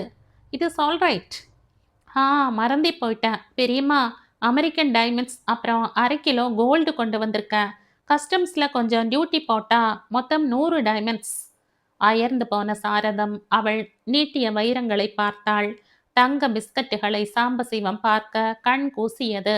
1/2 கிலோ 500 கிராம், இன்றைய விலை கிட்டத்தட்ட கிராம் 400 ரூபாய். 500 என்றால் 2 லட்சம். சாம்பசிவத்துக்கு மயக்கம் வந்தது. ரேவதி எழுப்பினாள். பெரியப்பா. என்ன ரேவதி, ஒரு பிஸ்கட்டை கொடுங்க. கொடுத்தார். சத்யா, இது என்னோட அன்பளிப்பு. சாதாரண பிஸ்கட்டா இருந்தா திங்கலாம், இதை வச்சுட்டு நான் என்ன செய்வேன் ரேவதி? உங்க மனைவிக்கு கல்யாணம் ஆகல, எதிர்கால மனைவிக்கு நகை பண்ணி போடலாமே. அப்ப சரி, கை நீட்டி வாங்கி கொண்டான். பிறகு சுபா என்று அழைத்தான். என்ன சத்யா, இப்ப ரேவதி சொன்னது காதுல விழுந்ததா இல்லையா? அதுக்கென்ன, இந்தா இது உனக்கு. ரேவதி திடீரென்று சிரித்தாள். So you are engaged. Correct, ஆனால் நாங்கள் என்கேஜ்ட் ஆகி என்ன புண்ணியம் என்றான் சத்யா. ஏன், நான் இன்னும் சிங்கிளா இருக்கனே என்றாள் ரேவதி. என்றாள் வைதேகி. ரேவதி பதில் சொல்லவில்லை. நீ மாடிக்கு வந்தால் உன் ரூமை காட்டுவேன் என்று சுபா கூறினாள். இந்த வீட்டு மாடியில எத்தனை ரூம் இருக்கு? 2. ஒன்ல நான், இன்னொன்னுல இவ. வீராவோட அலமாரியும் புஸ்தகங்களும் என் ரூம்ல தான் இருக்கு. கீழே ஒன்னே ஒன்று, அதுல பாபுவும் அவன் ஒய்ஃபும். நான் ஒரு ஃபூல், மிஸ்ஸஸ் பாபுவுக்கு ஒண்ணுமே வாங்கிட்டு வரல. எங்கவா? அம்மா வீட்டில் இருக்கா என்றாள் சுபா. எப்ப வருவா? கடவுளுக்கு கூட தெரியாது. இன் லா ப்ராப்ளமா? ரேவதி சிரித்தாள். பிறகு பாபு எங்க என்றாள். இன்னும் ஆபீஸ்ல இருந்து திரும்பல. இன்னும் திரும்பலேனா பாபு வைஃபை மீட் பண்ண போயிருக்கணும் என்றாள் ரேவதி. மாடிக்கு போவோமா? நான் இங்கேயே ஹால்லேயே இருந்து கொள்றேன் சுபா. உங்க 2 பேரையும் டிஸ்டர்ப் பண்ண எனக்கு இஷ்டம் இல்லை. இங்க கட்டிங் கூட இல்லை. பெரியம்மா எங்க தூங்குறா? இந்த ஹால்ல, அந்த கோடியில. நானும் இங்கேயே தூங்கிக்கிறேன். பெரியப்பா நீங்க? சத்யா, நானும் பெரியப்பாவும் திண்ணையில என்றான். நான் மாடி ஹால்ல என்றான் வீரா. இன்னொரு மாடி கட்ட முடியாதா? ஏன், முடியுமே. சிமெண்ட், ஸ்டீல், டிம்பர் இதெல்லாம் இருந்து நல்ல மேஸ்திரி ஒருத்தனும் கிடைச்சிட்டா ஈஸியா கட்டிடலாம். ஆனா அதுக்கு இன்னொன்னு முக்கியமா தேவைப்படுறது. உங்க ஊர்ல டாலர், இந்த ஊர்ல ரூபாய் என்றான் வீரா. ரேவதி சிரித்தாள். வைரமும் தங்கமும் கிடைத்துவிட்ட மகிழ்ச்சியில். நீ கட்டாந்தரையில படுத்து பழக்கப்படாதவள் ரேவதி. மாடியில சுபா ரூம்ல உனக்காக கட்டில் மெத்தை எல்லாம் ரெடியா இருக்கு என்றாள் சாரதம். நோ பெரியம்மா, நான் இங்க தான் தூங்க போறேன். நீங்க பெருசா குரட்ட விட மாட்டீங்களே. ரேவதி சிரிப்பதற்கு முன்பாகவே எல்லோரும் சேர்ந்து சிரித்தார்கள். மறுநாள் பிற்பகல் 3 மணிக்கு 28 அல்லது 30 வயது மதிக்கத் தகுந்த ஒரு பெண் கேட்டை திறந்து கொண்டு வருவதை ரேவதி பார்த்தாள். யார் இவள் என்ற கேள்வி எழுந்த கணத்திலேயே பாபுவின் மனைவியாக இருக்கக்கூடும் என்ற யூகமும் பிறந்தது. வீட்டில் அவளை தவிர வேறு யாரும் இல்லை. பெரியம்மா ஒரு அவசர காரியமாக மயிலாப்பூர் மாட வீதி வரை போய் வருவதாக கூறிவிட்டு 2:45 மணிக்கு போனாள். நுங்கம்பாக்கத்தில் ஒரு வீட்டின் விற்பனை விஷயமாக பெரியப்பா மதிய உணவை முடித்த கையோடு புறப்பட்டு போனார். சுபா கூர்வலோ சாலையில் ஒரு பேராசிரியையை பார்க்க காலையிலேயே சென்றாகிவிட்டது. வைதேகி ஆபீஸ் போய்விட்டாள். பாபு, வீரா மற்றும் சத்யா தத்தம் அலுவலகங்களுக்கு போயிருக்கிறார்கள். திண்ணையில் நின்று கொண்டிருந்த ரேவதி அப்பெண் நெருங்கி வருவதைக் கண்டு ஒரு கணம் யோசித்தாள். பிறகு யார் நீங்க என்று கேட்டாள். இந்த கேள்வியை சற்றும் எதிர்பாராத பெண் துணுக்குற்றாள். கோபம் மின்னலாய் முகத்தில் பளிச்சிட்டது. நீ யாருன்னு எனக்கு தெரியும், ஆனா நான் யாருன்னு உனக்கு தெரிய நியாயம் இல்லை. நான் சாந்தா, மிஸ்ஸஸ் பாபு என்றாள் அவள். ஓ, ஐ சி என்ற ரேவதி அவள் படி ஏறும் வரை காத்திருந்தாள். பிறகு என்ன வேணும் என்று கேட்டாள். நான் என் கணவன் வீட்டுக்கு வந்திருக்கேன். என் புகுந்த வீட்டுக்கு வரேன். என்ன வேணும்னு கேட்குறையே? இதுதான் உன் அமெரிக்க நாகரிகமா? ரேவதி கலகலவென்று சிரித்தாள். உன்னை பத்தி கேள்விப்பட்டேன். என்னன்னு? இங்க இருக்கிறவங்க கிட்ட, அதுவும் முக்கியமா மாமியார்ட்ட முரண் பிடிச்சிட்டு, நீ அடிக்கடி உன் பிறந்த வீட்டுக்கு மூட்டை கட்டுவாயாமே? It is none of your business. Of course it is now my business. அமெரிக்க நாகரிகத்துல கல்யாணமானதும் பெண் புருஷனோட தனி வீடு பார்த்துக்கிட்டு போயிடுவா. மாமியார் மாமனார் வீட்டுக்கு அப்பப்ப குசலம் விசாரிக்க வருவா. மாசத்துக்கு ஒரு தடவை முன்கூட்டியே அப்பாயின்மெண்ட் ஃபிக்ஸ் பண்ணிட்டு வச்சுக்கோ. முன்கூட்டியே அப்பாயின்மெண்ட் ஃபிக்ஸ் பண்ணிட்டு லஞ்சுக்கோ டீக்கோ டின்னருக்கோ வருவா. இது உனக்கு புகுந்த வீடா இல்ல இஷ்டப்பட்டப்ப தங்குற சத்திரமா இருக்கு? இதையெல்லாம் சொல்ல நீ யாரு? ஐம் ரேவதி பஞ்சநதம். உன் பேரை கேட்கல, அப்ப உரிமையை கேட்குறையா? நான் இந்த வீட்டு ஓனர். நான்சென்ஸ். மாமனார் வீடுன்னு நினைச்சிட்டு பொறுமுறையா? உனக்கு மனசுல திராணியும் உடம்புல சூடு சொரணையும் இருந்தா நீ தனி குடித்தனம் போ. ராத்திரி பெரியப்பா சொன்னார், நீயும் பாபுவும் மாசா மாசம் 5800 கொண்டு வரீங்களாம். 2 பேர் செலவுக்குன்னு 1000மோ 1200 பிச்சை போடுறீங்களாம். பாக்கிய பேங்க்ல போட்டு பாஸ் புக் மேல உட்காந்துக்கிறீங்களாம். இது எங்க குடும்ப விஷயம். இப்ப நானும் குடும்பத்துல ஒருத்தி. மத்த எல்லாரையும் விட கேட்கிற அதிகாரம் எனக்கு இருக்கு. நான்சென்ஸ். வேற வார்த்தையே தெரியாதா உனக்கு? உன் மனசுல என்ன நினைச்சிட்டு இருக்க நீ? உன் திமிர அமெரிக்காவிலேயே வச்சுக்க. என் திமிர் நான் போற இடத்துக்கெல்லாம் என் கூடவே வரும். நீ மறுபடியும் இந்த வீட்ல தங்கணும்னா நான் சில கண்டிஷன்ஸ் போடுவேன். சபாஷ், கண்டிஷன் போடுறியா? என்னது? மாசம் 4000 வீட்டு செலவுக்கு கொடுக்கணும். இது நம்பர் 1. நம்பர் 2, நீ பெரியம்மாவுக்கு கார்த்தால முடிஞ்ச வரைக்கும் சாயங்காலம் பூராவும் சமையல் வேலையில உதவி செய்யணும். நம்பர் 3, நீ உன் இஷ்டத்துக்கு மாமியார் கிட்ட கோவிச்சுக்கிட்டு பிறந்த வீட்டுக்கு ஓடக்கூடாது. எனக்கு வர கோபத்துக்கு உன்னால எதுவும் செய்ய முடியாது. இப்ப இந்த வீட்டு வாடகை மாசம் 3000 ரூபாய். என்ன சொல்ற? நீ சொல்லி நான் கேட்க வேண்டிய அவசியம் எனக்கு இல்ல. அப்ப யார் சொன்னா கேட்ப? யாரும் சொல்லவும் மாட்டா, நான் கேட்கவும் மாட்டேன். மை டியர் சாந்தா, நீ உன் மூக்கு நுனிக்குள்ள வட்டமிடுற. முதல்ல நீ, அப்புறம் சத்யா, அப்புறம் வைதேகி, அதுக்கப்புறம் கரெக்ட். இன்னும் கொஞ்ச நாள்ல வைதேகிக்கு கல்யாணம் ஆயிடும். அப்புறம் சுபாவுக்கும் சத்யாவுக்கும் மேரேஜ். வீரா எப்ப வேணும்னாலும் வேலை மாறி வெளியூர் போயிடுவான். அப்புறம் இந்த வீட்ல யார் இருப்பா சொல்லு? பெரியப்பா பெரியம்மா, அப்புறம் நான். திட்டம் போட்டு தான் அமெரிக்காவில இருந்து புறப்பட்டியா? கரெக்ட். திட்டத்தை எழுதியே வச்சிருக்கேன், காட்டட்டுமா? தோ என் மாமியார் வர்றா. அவகிட்ட உன் திட்டத்தை படிச்சு காட்டு என்றாள் சாந்தா. சாரதம் மாடு வீதி காரியத்தை முடித்துவிட்டு திரும்பி வந்து கொண்டிருந்தாள். பஸ்ஸில் செல்ல முடியாத இடத்தில் வீடு இருக்கிறது. போகும்போது ரிக்ஷாவுக்கு 7 ரூபாய் அழுதாகிவிட்டது. இன்னொரு 7 ரூபாயை தூக்கி எறிய மனம் வரவில்லை. நடக்கலானாள். ரேவதி மனதில் அமர்ந்து கொண்டாள். நேற்று இரவு அவளும் ரேவதியும் நீண்ட நேரம் பேசிக்கொண்டார்கள். 30ஐ நோக்கி தள்ளாடி கொண்டிருக்கும் வைதேகிக்கு 35 வயதான ஒரு பேராசிரியர் அமெரிக்காவில் இருப்பதாகவும் தன் அப்பாவுக்கு மிகவும் வேண்டப்பட்டவர் என்றும் நிச்சயமாக அவனுக்கு வைதேகியை பிடித்து போகும் என்று கூறிய அவள் அந்த ப்ரொஃபசர் சார்நாத் இன்னும் 2 வாரங்களில் சென்னை வரப்போவதாகவும் சொன்னாள். அவனுடைய அம்மா தன் பெண்ணுடன் அண்ணா நகரில் இருப்பதாகவும் கூறினாள். வரதட்சணை பற்றியோ கல்யாண செலவு பற்றியோ பெரியப்பா கவலைப்பட வேண்டாம் என்றும் சொன்னாள். கேட்க கேட்க சாரதத்துக்கு மகிழ்ச்சியாக இருந்தது. வைதேகியின் கல்யாணம் நடக்க கற்பகாம்பாள் அருள் புரிய வேண்டும் என்று மனதார வேண்டிக் கொண்டாள். வைதேகிக்கு பிறகு பேச்சில் பாபுவும் சாந்தாவும் வந்தார்கள். பெரியம்மா, பெரியப்பாவுக்கு இப்ப வயசு 60 ஆக போறது. இனிமேலும் அவர் கையில கூட எடுத்துக்கொண்டு ஹவுஸ் புரோக்கர் தொழிலுக்கு ஓடணுமா? நான் 1 லட்சமோ 2 லட்சமோ முதல் போடுறேன். இந்த வீட்டு மாடியை ஆபீஸ் ஆக்கிடலாம். என் அப்பா பெயர்ல பஞ்சநதம் ரியல் எஸ்டேட்னு வியாபாரத்தை ஆரம்பிக்கட்டும். வீட்ல போன் இருக்கவே இருக்கு. நிலங்களை மற்றவங்களுக்கு வாங்கி கொடுக்கறதுக்கு பதிலா அவரே ஒரு தொகையை அட்வான்ஸா கொடுத்து 6 மாசம் டைம் கேட்கட்டும். அப்புறம் அவரே நிலத்துல லே அவுட் போட்டுட்டு ஃப்ளாட் கட்டுறதா ஹிந்து பேப்பர்ல விளம்பரம் கொடுக்கட்டும். அடுத்த வருஷமே இந்த வீட்ல எல்லாருக்கும் தனித்தனி ஃப்ளாட் கிடைக்கும் பாருங்க என்றாள். சாரதம் திக்கு முக்காடி போனாள். ஏன் இந்த மாதிரி எண்ணம் கணவருக்கோ மற்றவர்களுக்கோ வரவில்லை? ரேவதி தொடர்ந்தாள். இந்த வீட்ல 2 என்ஜினியர்கள் இருக்காங்க. ஒன்னு வீரா, இன்னொன்னு சத்யா. சொல்லப்போனா வீரா சிவில் என்ஜினியர், சத்யா ஆர்கிடெக்ட். இந்த 2 பேரும் பெரியப்பாவும் வியாபாரத்தில் கூட்டாளியா இருக்கட்டும். இந்த ஐடியாவெல்லாம் என் மனசுல உதிச்ச ஐடியான்னு தப்பு கணக்கு போடாதீங்க. ரொம்ப நாளா அப்பா சொல்லிட்டு இருப்பார். அண்ணா குடும்பத்துக்கு ஏதேனும் செய்யணும்னு. முதல் காரியமா இந்த வீட்டை அண்ணா பெயருக்கே மாத்தணும்னு.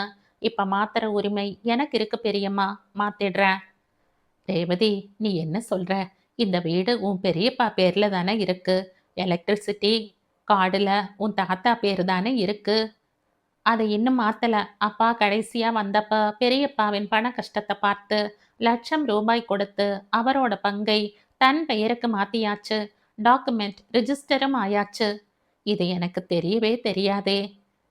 பிதிரார்ஜிதமா வந்த வீடு அண்ணன் தம்பிகளுக்கு சம பாகமா இருக்குன்னு தானே நினைச்சிட்டு இருந்த இத்தனை நாளா. இதை பத்தி நீங்க பெரியப்பா கிட்ட பேசப்படாது பெரியம்மா. விஷயத்த உங்களுக்கு தெரியாம மறைச்சு வச்சதுக்கு நீங்க அவர்கிட்ட கடுமையா நடந்துக்கப்படாது. சாரதம் மௌனத்தில் உறைந்து போனாள். அப்புறம் பாபு, அவனுக்கு என்ன ரேவதி என்று சாரதம் கேட்டாள். பாபுவுக்கு கல்யாணமாகி 4 வருஷம் ஆறது. இந்த வீட்டு கூட்டத்துல அவனும் அவன் வைஃபும் இருக்கிறது நல்லதில்ல. இப்படியே தொடர்ந்திருந்தால் 2 பேருக்குமே பொறுப்பு வராது. அதனால நீ என்ன சொல்ல வர ரேவதி? தனி குடித்தனம். பாபு மாட்டேம்பான். சாந்தா பத்திரகாளியா ஆடுவா. நான் பார்த்துக்கிறேன் பெரியம்மா. மெட்ராஸ்ல வீடு லேஸ்ல கிடைக்காது.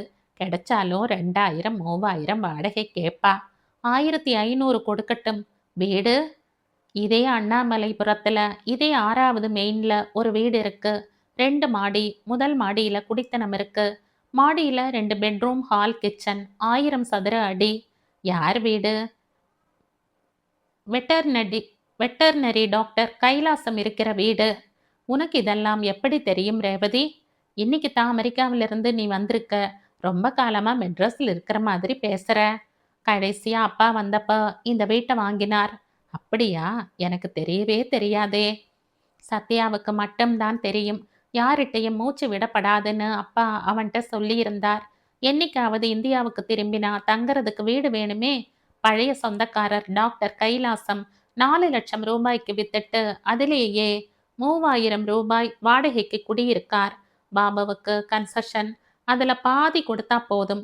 அந்த வாடகையை சத்யா வாங்கி பேங்க்ல கட்டுவான். இது பத்தி எல்லாம் நீ ஏற்கனவே அவன் கூட பேசியாச்சா? மாசத்துக்கு ஒரு தடவை சத்யாவோட அப்பா போன்ல பேசுவார் ஆபீஸ்ல. அப்பாவுக்கு இதை தவிர மகாபலிபுரம் போற ரோட்ல உத்தண்டியில 10 ஏக்கர் தோட்டமும் இருக்கு. எல்லாமே ராமாயணமா இருக்கு எனக்கு ரேவதி. அப்பா திடீர்னு ஹார்ட் அட்டாக்ல போயிருக்கலனா வருஷா வருஷம் 1 மாசமாவது இந்த உத்தண்டி தோட்டத்துல தங்கி இருப்பார். ஒரு நாள் நான் அதை போய் பார்க்கணும். 500 தென்னை, 20 மா, 30 40 சப்போட்டா, எல்லாம் பணத்தை கொழிக்கிறது. இதுவும் சத்யாவின். ஆமாம், சத்யாதான் அப்பாவோட இந்தியன் ஏஜென்ட். மாசத்துக்கு 2 வாட்டி ஞாயிற்றுக்கிழமைகள்ல காலங்காத்தால ஸ்கூட்டர்ல போவான். திரும்பி வர்றப்ப சாயங்காலம் ஆயிடும். இது வரையில ஒரு தேங்காய், ஒரு மாங்காய், ஒரு சப்போட்டா கூட தோட்டத்துல இருந்து கொண்டு வந்ததில்ல. சரியான கல்லுளி மங்கன். அப்படி கொண்டு வந்திருந்தா நீங்க கேள்வி கேட்பீங்க, பதில் சொல்ல திண்டாடுவான். சத்யா பொய்யே பேச மாட்டான் என்கிற அபிப்பிராயம் அப்பாவுக்கு உண்டு. இவ்வளவு சொத்துக்களை நீ இங்கே வச்சுக்கிட்டு அமெரிக்காவில் எவ்வளவு காலம்தான் இருப்ப ரேவதி? இது பத்தி நான் இன்னும் ஒரு முடிவுக்கு வரல பெரியம்மா. நீ இப்ப எங்களுக்கெல்லாம் ஒரு அதிர்ஷ்ட தேவதையா வந்திருக்க ரேவதி. சத்தியமா சொல்ற. நீ வர்றதுக்கு முன்னாடி என் மனசுல ஒரே வெறுப்பா இருந்தது. வீட்ல இவ்வளவு சுமை இருக்கிறப்ப இன்னொரு சுமையான எரிச்சல் கூட வந்தது. உங்க சுமையை குறைக்கத்தான் நான் வந்திருக்கேன் பெரியம்மா. முதல்ல பாபு சாந்தாவை வெளியே அனுப்புவோம். அது என்னால முடியாத விஷயம். எங்ககிட்ட என்கிட்ட விட ரெடியா பெரியம்மா? நான் குறுக்க வரமாட்டேன். உன் பெரியப்பாவும் வராம நான் பார்த்துக்கிறேன். போதுமா? போதும். ஆனா எப்ப சாந்தா வருவா? தெரியாது. வரவழைக்க ஒரு வழி இருக்கு பெரியம்மா. என்னது? American georgette. புரியல.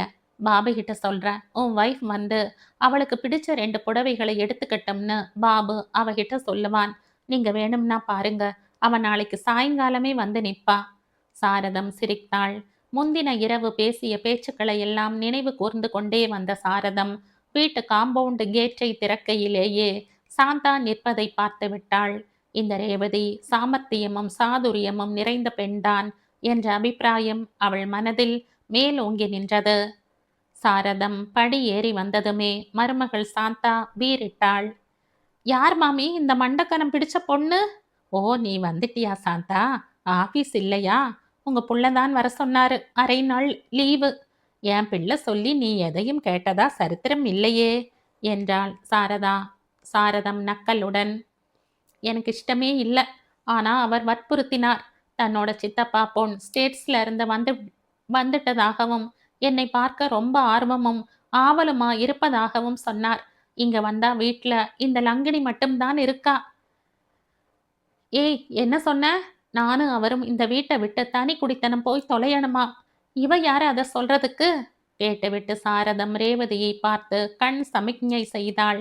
ரேவதியும் புரிந்து கொண்டு வாய்க்குள்ளேயே சிரித்து கொண்டாள். அதான் புரியல, என்ன உரிமைன்னு கேட்டா நான் இந்த வீட்டு ஓனருங்கிறா. அது என்னமோ உண்மைதான் சாந்தா. யார் கண்டா?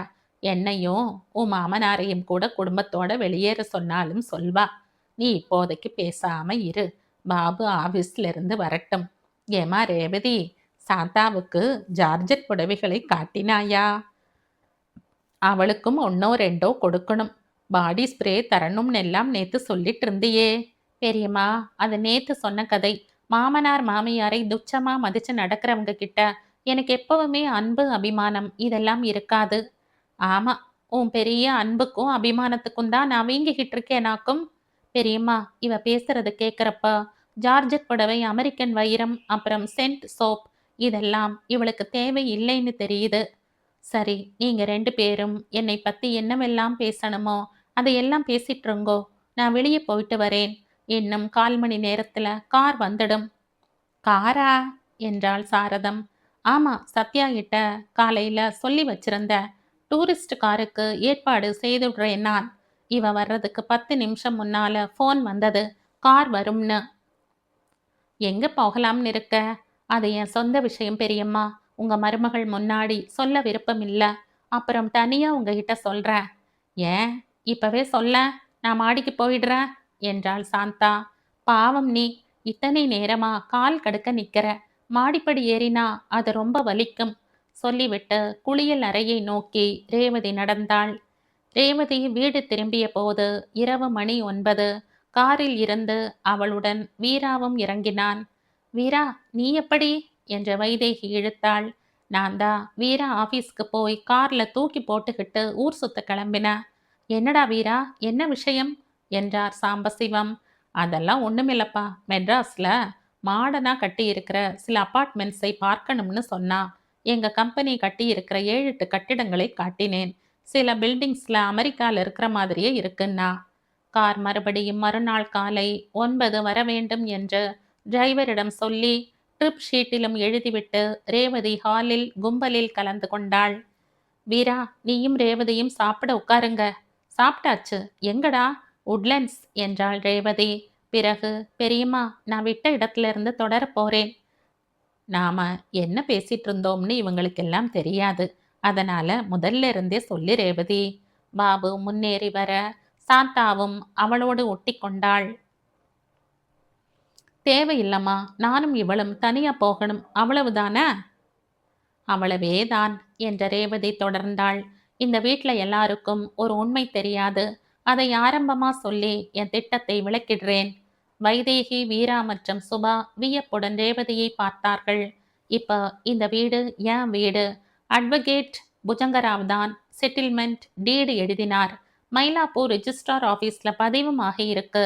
எப்படி இந்த வீடு என் அப்பா பெயருக்கு வந்து அப்புறம் எனக்கு சொந்தமாச்சு அப்படிங்கிறதை விளக்க அவசியம் இல்லை.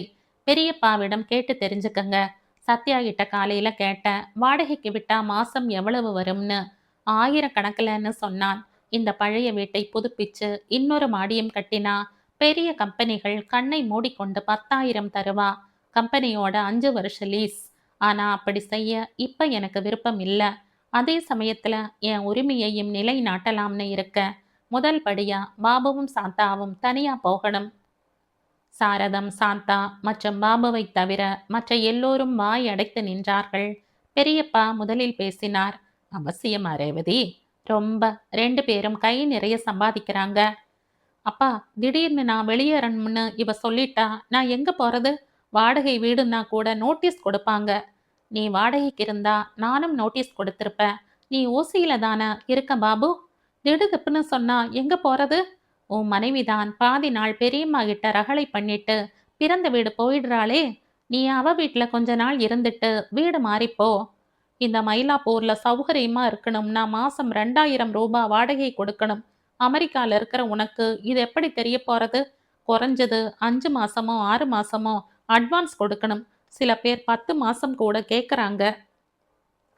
ஓகே, 1000 சதுர அடி முதல் மாடியில போர்ஷன் மாசம் 1500க்கு நான் ஏற்பாடு பண்றேன். ரெடியா? பாபு முதலில் சாந்தாவை பார்த்தான். பிறகு அப்பா பக்கம் கண்ணை செலுத்தினான். மெட்ராஸ்ல இது ரொம்ப சீப் என்றாள் வைதேகி. எங்க இருக்கு நீ சொல்ற வீடு? இதே ராஜா அண்ணாமலைபுரம், இதே 5வது மெயின்ல. எனக்கு தெரிஞ்ச ஒரு வீடும் காலி இல்ல. நம்பர் 102. இது 110, 8 வீடு தள்ளியா என்று சுபா கேட்டாள். அதுல கீழ் போர்ஷன்ல டாக்டர் கைலாசம் இருக்கார் என்றாள் சாரதம். மாட்டு வைத்தியர் வீடா என்றாள் வைதேகி. மாடி காலியா? கைலாசம் அதை வாடகைக்கு விடுறாரா? கைலாசம் இல்லை, நான் என்றாள் ரேவதி. பிறகு அவரே வாடகைக்குத்தான் இருக்கார் என்றாள். அது கைலாசமே கட்டின வீடு இல்லையோ என்றார் சாம்பசிவம். கட்டிட்டா விற்க கூடாதா? என் அப்பா அதை வாங்கினார். யாரும் பதில் பேசவில்லை. மயிலாப்பூர் லஸ்ல பேங்க் ஆஃப் இந்தியா பிரான்ச் இருக்கு. மாசா மாசம் வாடகையை பாபு நீ கரெக்டா என் அக்கௌண்ட்ல கட்டிடணும். அம்மா என்றான் பாபு. ஏற்கனவே என்கிட்ட இதை பத்தி பேசியாச்சுடா. அப்பா, நீங்க என்ன சொல்றீங்க? சொல்ல என்ன உரிமையும் அதிகாரமும் எனக்கு இருக்குடா பாபு. சாந்தா, இவ கழுத்தை பிடிச்சு தள்ளுறதுக்கு முன்னாடி போயிடுவோம். உங்களுக்கு இப்ப உங்க அம்மா அப்பா சப்போர்ட்டும் இல்லை. பெரியம்மா புள்ளையாச்சேன்னு 3000 கிடைக்கிற போர்ஷனை 1500க்கு தர்றேன். நீங்க இப்படி பேசினா நிச்சயமா கழுத்தை பிடிச்சு தள்ளுவேன். இதுவும் கிடைக்காது. இதனால என்ன விபரீதம் விளையும்னு தெரியாது உனக்கு சாந்தா. உன் மாமியார் மாமனார் வெளியேற வேண்டிய நிலைமையும் உண்டாகும். நீ பேசாம இருக்கக்கூடாதா சாந்தா என்றான் பாபு. இன்னொரு விஷயம் சத்யா, பாபு மாசா மாசம் கட்டுற பணத்தை நீ பேங்க்ல இருந்து எடுத்து பெரியப்பா கையில கொடுக்கணும். இவ்வளவு கூட இத்தனை நாள் பாபு இந்த வீட்டுக்கு போட்டதில்லை. சரி ரேவதி என்றான் சத்யா சிரித்து கொண்டே. சிரிக்காத சத்யா, நெக்ஸ்ட் நீதான். என்ன நானா? அடையாறுல ஒரு பெட்ரூம் ஃப்ளாட் கட்டி முடிச்சாச்சு. வீரா வேலை செய்யற கம்பெனி கட்டியது. First floor. வைதேகிக்கு கல்யாணமான கையோட சுபாவுக்கும் உனக்கும் கல்யாணம் ஆகிடும். அது வரையில நீ அங்கே இருந்து கொள். வாடகை நீயே தீர்மானம் பண்ணி நியாயமானதை கொடு. என்னைக்கு புறப்படணும் ரேவதி? 2 வாரத்துல. தேங்க்ஸ். ஆமாம், அக்காவுக்கு கல்யாணம்னு சொன்னையே ரேவதி. வீடு தயாரா இருக்கிற மாதிரி மாப்பிள்ளையும் பார்த்தாச்சா என்று சுபா கேட்டாள். சத்யா, இதுக்கு நீ பதில் சொல்லு. ரேவதியோட அப்பா முன்னால பார்த்து வச்ச பிள்ளை. பெயர் சார்நாத். அமெரிக்கா, பெரிய வேலை, சொந்த வீடு, அமெரிக்கன் சிட்டிசன். அவனோட போட்டோவை வைதேகி பார்த்திருக்காள். வைதேகியின் போட்டோவை அவன் பார்த்திருக்கான். 2 பேருக்குமே பிடிச்சு போயாச்சு. வைதேகி, இது நிஜமா என்றாள் சாரதம். ஆமாம்மா, ஏன் பெத்த தாயார்கிட்ட கூட நீ சொல்லல? ரகசியமா இருக்கட்டும்னு சத்யா சொன்னான்.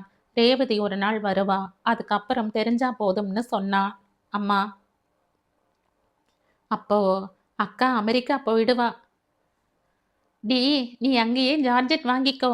இப்ப ரேவதி கொண்டு வந்தது எல்லாம் நானே எடுத்துக்கிறேன் என்றாள் சுபா. நீ என்ன சொல்ற சார்நாத்? அசல் தஞ்சாவூர் அண்ணா நகர்ல அம்மாவும் தங்கையும் இருக்காங்க. சார்நாத் கூடிய சீக்கிரம் வருவான் என்றாள் ரேவதி. இதுக்குத்தான் 1/2 கிலோ தங்கமா? சுபாவுக்கு 150, வைதேகிக்கு 100, பெரியம்மாவுக்கு பாக்கி. அவ இஷ்டப்பட்டதை சாந்தாவுக்கும் கொடுக்கலாம். வீடாச்சு, மாப்பிள்ளையாச்சு, அப்புறம் என்ன ரேவதி என்று வீரா கேட்டான். அத நான் இஷ்டப்பட்டப்ப சொல்லுவேன் என்றாள் ரேவதி. கடந்த 1 வாரமாக ரேவதியுடன் சாரதமோ சாம்பசிவமோ முன்போல் அதிகம் பேச முடியவில்லை. அதிகாலையில் எழுந்து காலை கடன்களை முடித்து அவசரப்படாமல் குளித்துவிட்டு வாசலில் காத்திருக்கும் டூரிஸ்ட் காரில் ரேவதி ஏறினாள். கூட வீரா. இப்படி 7 நாட்கள் சென்றன. சாரதத்துக்கு இப்போது அவளிடம் வெறுப்பு இல்லை. மாறாக அபிமானமும் ஒருவித பயமும் ஏற்பட்டிருந்தது. தான் வந்த அன்று இரவு சொன்னபடி திட்டத்தின் முதல் படியை அவள் தாண்டிவிட்டாள். பாபுவும் சாந்தாவும் நேற்று வெள்ளிக்கிழமை டாக்டர் கைலாசம் குடியிருக்கும் வீட்டின் மாடி போர்ஷனுக்கு சென்று பால் காய்ச்சி குடித்து ஏப்பத்தையும் விட்டுவிட்டு மாலையே குடிபெயர்ந்தார்கள். பிள்ளை தனியாக சென்று விட்டானே என்ற வருத்தம் பொறியாக மனதில் தட்டினாலும் ஒரு விதத்தில் திருப்தியும் சமாதானமும் உண்டாயின. குடும்ப சுமையை தாங்களே முழுவதும் ஏற்கும்போதுதான் அவனுக்கும் சாந்தாவுக்கும் பொறுப்புணர்ச்சி வரும் என்றும் சாந்தாவும் இனிமேல் வாயாட மாட்டாள் என்றும் எண்ணங்கள் தோன்றின. சத்யா வழக்கம் போல் காலையில் தனியாக சென்று மாலையில் சுபாவை ஸ்கூட்டரில் ஏற்றி அழைத்து கொண்டு வந்தான். அவனும் இன்னும் ஓரிரு நாட்களில் போய்விடுவான். ஒரு நாள் மருமகனாகவும் வருவான். வைதேகிக்கு சார்நாத் என்று ரேவதி முடிவு செய்திருந்தாள். வைதேகி இதுவரையில் எந்த விதமான ஆட்சேபனையும் எழுப்பவில்லை. 29 வயது கிழவியாகிவிட்ட அவள் 30 முடிவதற்குள்ளாவது ஒரு துணைவனுடன் வாழ்க்கையில் பிரவேசிக்க மாட்டோமா என்று ஏங்கிக் கொண்டிருக்கிறாள். எப்போது சார்நாத்தின் தாயாரும் தங்கையும் அவளை பெண் பார்க்க வருவார்கள்? இது பற்றி இன்னும் ரேவதி தீர்மானமாக எதையும் சொல்லவில்லையே. வைதேகிக்கு திருமணம் நிச்சயமானால் ஏன் அதே நாளில் அதே மண்டபத்தில் சுபாவின் கல்யாணத்தையும் நடத்திவிடக்கூடாது? அன்று சாம்பசிவத்திற்கு வேலை இல்லை. அவர் வீட்டிலேயே இருந்தார். எனக்கு பேசணும் என்று கூறிக்கொண்டே சாரதம் அவர் எதிரே வந்தாள். எதை பத்தி? ரேவதி. என்ன? அவ உங்க தம்பி பெண். ஆமாம். வீரா நம்ம பிள்ளை. ஆமாம். வீரா லீவ் எடுத்திருக்கான். அதற்கென்ன சாரதம்? லீவ் எடுத்ததற்கு ஒன்றும் இல்லை. ஆனா ஏன் தினசரி இவளோட காலங்கார்த்தால டூரிஸ்ட் வண்டியில போகணும், ராத்திரி நேரம் கழித்து வரணும்? இது பத்தி நான் அவங்கிட்ட கேட்டேன். என்ன சொல்றான்? ஒரு நாள் மகாபலிபுரம், இன்னொரு நாள் திருப்பதி. அப்படியா? ஒரு நாள் காஞ்சிபுரம். தேவலையே. இன்னொரு நாள் ஷோலிங்கர். ரேவதிக்கு பக்தியும் உண்டா? அமெரிக்காவில் பிறந்து வளர்ந்துட்டா பக்தி இருக்கப்படாதா? ஆனா ஏன் வீரா கூட போகணும்? என்னால என் வயசுல அவளை அழைச்சிட்டு போக முடியுமா? சத்யாவுக்கு என்னாச்சு? அவன்தானே மற்ற எல்லா விஷயங்களிலும் பொறுப்பா இருக்கான். நீ விஷயம் புரியாம பேசுற. என்ன விஷயம்? சத்யாவுக்கும் சுபாவுக்கும் கல்யாணம் நடக்க இருக்கு. அதனால 2 பேரும் ஒருவரை ஒருவர் விரும்பி. ஓ, இப்ப புரியறது. எங்க அவ கூட பழகி பழகி பெரிய பணக்காரியான ரேவதியை கொக்கி போட்டு இழுத்துடுவானோன்னு சுபாவுக்கு தோணலாம் இல்லையா? அதானே? கரெக்ட். இப்படிப்பட்ட பயம் யார் மனசுலேயும் உண்டாகப்படாதுன்னு தான் ஒன்று விட்ட அண்ணனை ஒரு டூரிஸ்ட் கைடா ரேவதி அழைச்சிட்டு போறா. இப்பதான் மனசுக்கு சமாதானம் ஆச்சு என்றாள் சாரதம். அன்று இரவு 10:45க்கு டெலிஃபோன் மணி அடித்தது. இந்த வேளையில் யார் போன் செய்கிறார்கள்? சாரதம் அலுப்புடன் எழுந்தாள். பெரியம்மா, அது எனக்காகத்தான் இருக்கும் சொன்ன ரேவதி பாய்ந்து ஓடி ரிசீவரை எடுத்தாள். ரேவதி ஹியர். ஹாய் தாரிணி, எப்படி இருக்க? எப்போ இந்தியா வர? அப்படியா? வர மாசம் 6ஆம் தேதியா? நான் ஏர்போர்ட்ல மீட் பண்ணி ஹோட்டலுக்கு அழைச்சிட்டு போறேன். என்ன 7-8 நாள் தான் இருப்பியா? ஓகே ஓகே, நான் அதுக்குள்ள என் வேலையை முடிச்சிட்டு உன்னோட திரும்புறேன். என் ரிட்டர்ன் டிக்கெட் ஓப்பனாக தான் இருக்கு. என் வேலை இங்கே சீக்கிரம் முடிஞ்சிடும். Okay, see you. பாய். ரிசீவரை வைத்துவிட்டு ரேவதி சிரித்தாள். அமெரிக்காவிலிருந்து என்றாள். ஸ்நேகிதியா? என்னோட டியரஸ்ட் ஃப்ரெண்ட். அப்பா போனப்புறம் 2 மாச காலத்துக்கு நான் தாரிணி வீட்டில் தான் இருந்தேன். அவளும் என்ன மாதிரி MBA ஹார்வர்ட்ல. இப்போ அவளும் நானும் ஒரே கம்பெனியில் தான் வேலை பார்க்குறோம். அவள் எதுக்கு வர்றா? 15 நாள் லீவு. லண்டன், பாரிஸ், ரோம்னு சுற்றி பார்த்துட்டு இந்தியா வர்றா. அதுவும் எனக்காக. சின்ன வயசில் மெட்ராஸ் வந்திருக்கா. ஆனால் ஒன்றும் நினைவில் இல்லை. இந்தியாவில் 5-6 நாள் இருப்பா. அதுக்குள்ள தாஜ்மஹால் பார்த்தாகணும், கோவா பார்த்தாகணும், ஹரித்வார் போயாகணும். ரேவதி அடுக்கி கொண்டே போனாள். பிறகு திடீரென்று ஏதோ நினைவுக்கு வந்தது போல, நானும் வீராவும் இன்னைக்கு சாயங்காலம் சுருட்டப்பள்ளியிலிருந்து திரும்புறப்ப அண்ணா நகர் போயிருந்தோம். சுருட்டப்பள்ளியா? அது எங்க இருக்கு? என்ன பெரியம்மா நீங்க மெட்ராஸ்ல இத்தனை வருஷமா இருக்கீங்க, சுருட்டப்பள்ளி எங்கேன்னு தெரியாதா? திருவள்ளூருக்கு பக்கத்துல. அங்கிருந்து ஊத்துக்கோட்டை போற வழியில தட்சிணாமூர்த்தி பார்வதியின் துடையில தலை வச்சு படுக்கிற மாதிரி காட்சி. கர்ப்ப கிரகத்தை பார்க்கிறப்போ பரவசப்பட்டு போனேன். நான் எங்கேயோ போறேனே. பரவசப்பட்டு போனேன். சார்நாத் மெட்ராஸ் வந்தாச்சு. நாங்க போனப்ப அவர் இல்ல. அம்மாவும் தங்கையும் தான் இருந்தா. நாளைக்கு ஃபோன் வரும். வீராவும் பேச்சில் கலந்து கொண்டான். புரொஃபசர் சார்நாத் அடுத்த வாரம்தான் வரதா இருந்ததம்மா. இவ அவசரப்படுத்திட்டா போல இருக்கு. அவர் நேத்தே வந்தாச்சு என்றான். எப்ப திரும்ப போவாளாம் கேட்டியா? கேட்கறதுக்கு முன்னால அவரோட அம்மாவே சொல்லிட்டா. மெட்ராஸ்ல 15 நாள் தானாம். போறப்ப மனைவியையும் அழைச்சிட்டு போறதா பிளானாம். 2, 3 இடங்கள்ல இருந்து அண்ணா நகர் வீட்டை தூக்கிட்டு இருக்கா என்றான் வீரா. அப்போ நம்ம 2, 3 இடங்கள்ல இருந்து அண்ணா நகர் வீட்டை தாக்கிட்டு இருக்கா என்றான் வீரா. அப்ப நம்ம வைதேகி? ரேவதி நம்பிக்கையோட இருக்கா. தெய்வம்தான் வழி காட்டணும் என்றாள் சாரதம். அந்த தெய்வத்தை சுண்டி இழுக்கத்தான் ரேவதி கோவில் கோவிலா முற்றுகையிட்டுட்டு வராளே என்று சிரித்தான் வீரா. நீயும் தான் கூட வந்த என்று ரேவதி கூறினாள். நான் ஒரு கைடு, அவ்வளவுதான். மாடியில் லேசான குரட்டையுடன் தூங்கிக் கொண்டிருந்த வைதேகியின் காதில் கீழே பேசிக் கொண்டிருப்பதெல்லாம் எப்படி கேட்க முடியும்? மறுநாள் காலை 8:30 மணிக்கு போன் வந்தது. அன்று மாலை 5 மணிக்கு வைதேகியை பெண் பார்க்க வருவதாக செய்தி வந்தது. மாலை 5 மணி. சார்நாத்தும் அவனுடைய தாயார் மற்றும் தங்கையும் காரில் வந்து இறங்கினார்கள். என் பெயர் சார்நாத். இவ என் தங்கை பானுமதி. அவ ஹஸ்பண்ட் பிசினஸ் பண்றார். இவ என் அம்மா அலமேலு. ரேவதி உங்க பொண்ணை பத்தி ரொம்ப பாராட்டி பேசினா. ரேவதி யார பத்தியும் வாயார புகழ்ந்து பேசி கேட்டது கிடையாது. அப்படிப்பட்டவ சொல்றதுன்னா நிச்சயமா நான் தான் முதல்ல பொண்ணை பாருடா என்ற அலமேலு. ரேவதி தன்னோட கண்ணோட்டத்திலிருந்து சொல்லியிருப்பா. உனக்கு வைதேகியை பிடிக்கணும், அதுதான் முக்கியம் என்று கூறினாள். நன்னா சொன்னீங்க அலமேலு மாமி என்ற சாரதம். நான் மாமின்னு கூப்பிட்டது தப்பில்லையே. ஒரு தப்பும் இல்லை. ஹால் நிரம்பி வழிந்தது.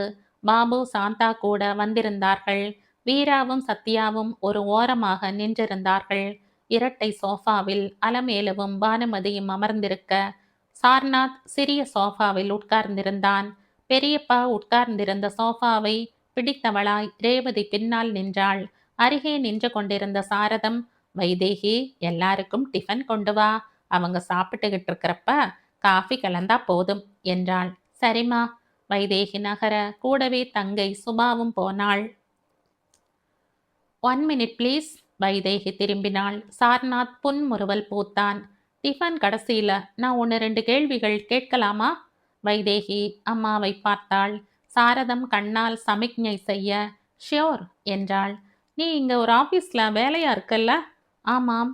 எத்தனை வருஷமா என்று சார்நாத் கேட்டான். 7. இப்போ நீ உன் வேலையை ராஜினாமா செய்ய வேண்டுமே. அதாவது நம்ம கல்யாணம் நிச்சயமானா ஆறுதுன்னே வச்சுப்போம். அமெரிக்கால என் படிப்புக்கு ஏத்தபடி வேலை கிடைக்காதா? ஷியோர். ஆனா நீ வேலைக்கு போறத நான் விரும்ப மாட்டேன். அப்படியா?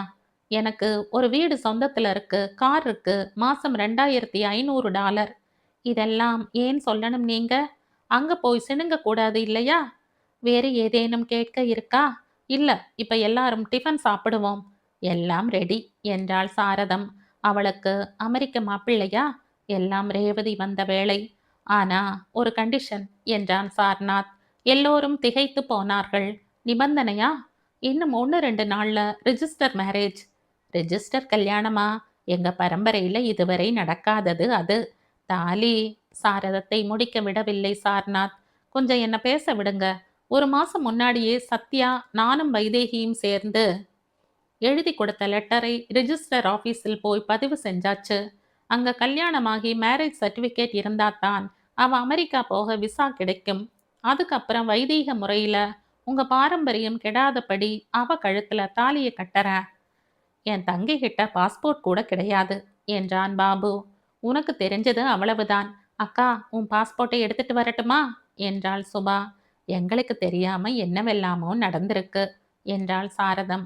எல்லாத்துக்கும் நான் தான் காரணம் பெரியம்மா.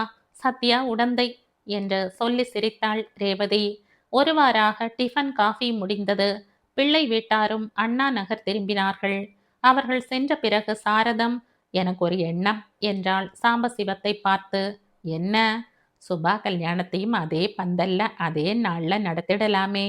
நோ என்றான் சத்யா. ஏண்டா? எனக்கு எத்தனை சிநேகிதர்கள் மெட்ராஸ், பாம்பே, டெல்லி இங்கெல்லாம் இருக்கா தெரியுமா என்றான் சத்யா. இது என்ன ஆல் இண்டியா டோர்னமெண்ட்டா? ஆஃப்டர் ஆல் ஒரு கல்யாணம். அம்மா, உன் இஷ்டப்படி செய்யுமா. அனாவசியமா 2 செலவு எதுக்கு என்றாள். நான் ரெடி இல்ல என்றான் சத்யா. அப்போ இப்படி செய்யலாமம்மா. எப்படிடி சுபா? சத்யாவுக்கு நான் எப்படி முறைப்பண்ணோ அப்படியே தான் சிவகுமாருக்கும். உன் அண்ணாவை உடனே நேர்ல பார்த்து அவர் புள்ளையை நான் கல்யாணம் பண்ணிக்க சம்மதம்னு சொல்லு என்றாள் சுபா. என்ன சுபா இப்படி கோணங்கித்தனமா பேசுற? சத்யா தான் உன் புருஷன்னு நாம ஏற்கனவே முடிவு செஞ்சாச்சே என்றார் சாம்பசிவம். முடிவை மாத்துறதுல என்ன தப்பு? எந்த பெண்ணுக்கும் ஒரு நல்ல துணை அவசியமானது.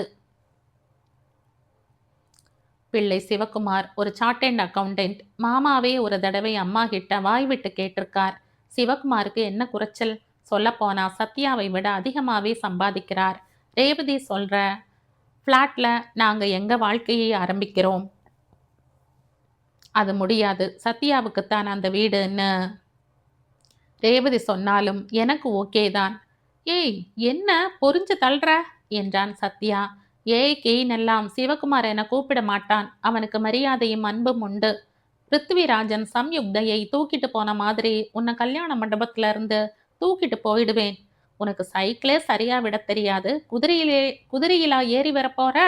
உன்னை தூக்கிட்டு போக எதுக்கு குதிரை? ஒரு கழுதையே போதும். ஓ, அப்ப நீ நடந்தே வரப்போறியா? இது தெரியாம போச்சே. முதல்ல 2 பேரும் வார்த்தை ஆடல, நிறுத்துங்கோ என்ற சாரதம். நீங்க போய் முதல்ல சாஸ்திரிகளை பாருங்க என்றாள். மாமி, நீங்க முதல்ல உங்க அண்ணாவை பார்த்துட்டு வாங்கோ. கூடவே ஒரு டெய்லரையும் அழைச்சிட்டு போங்க. சிவகுமாருக்கு பேண்ட் போட்டு தைக்க அளவு எடுக்க சௌகரியமா இருக்கும் என்றான் சத்யா. நல்ல ஐடியாமா. நான் இப்பவே போய் உசத்தி பேண்ட் கோட் ஷர்ட் துணி எல்லாம் வாங்கிட்டு வரேன் என்றாள் சுபா. பேசாம இருங்க. என்ன நீங்க இன்னும் சாஸ்திரிகளை பார்க்க புறப்படலையா என்றாள் சாரதம். இப்படிப்பட்ட தமாஷ் அமெரிக்காவில் எனக்கு கிடைக்கவே கிடைக்காது என்றாள் ரேவதி. அதுக்காக குறைப்பட்டுக்காத ரேவதி. நீ சத்யாவை அழிச்சுக்கிட்டு போ. உன் வீட்டு விதூஷகனா அவன் இருப்பான். 2 வேளை சாப்பாடு போட்டு மாசம் கை செலவுக்கு $5-6 கொடுத்தா போதும். எனக்கும் ஆசைதான் சுபா. ஆனா அவன் என்னோட ஏஜென்ட் ஆச்சே. அவனும் வந்துட்டா என் சொத்துக்களை பராமரிக்க யார் இருக்கா? ரேவதி என்று கத்தினான் சத்யா. என்ன சத்யா, என் மேல எரிஞ்சு விடுற மாதிரி கத்துற? அடையாறு வீட்டு சாவி என்கிட்ட தான் இருக்கு. நான் இப்பவே அங்க போறேன். Good bye and good luck. மறந்துடாம பொடி நடையா வந்து சிவகுமார் தாலி கட்டுறதுக்கு முன்னால என்னை தூக்கிட்டு போயிடு. டாட்டா பாய். அவள் சொல்லி வாய் மூடவும் ஒரு தம்பதியர் வீட்டினுள் பிரவேசிக்கவும் சரியாக இருந்தது. வாங்க மாமா, வாங்கோ மாமி என்ற சுபா.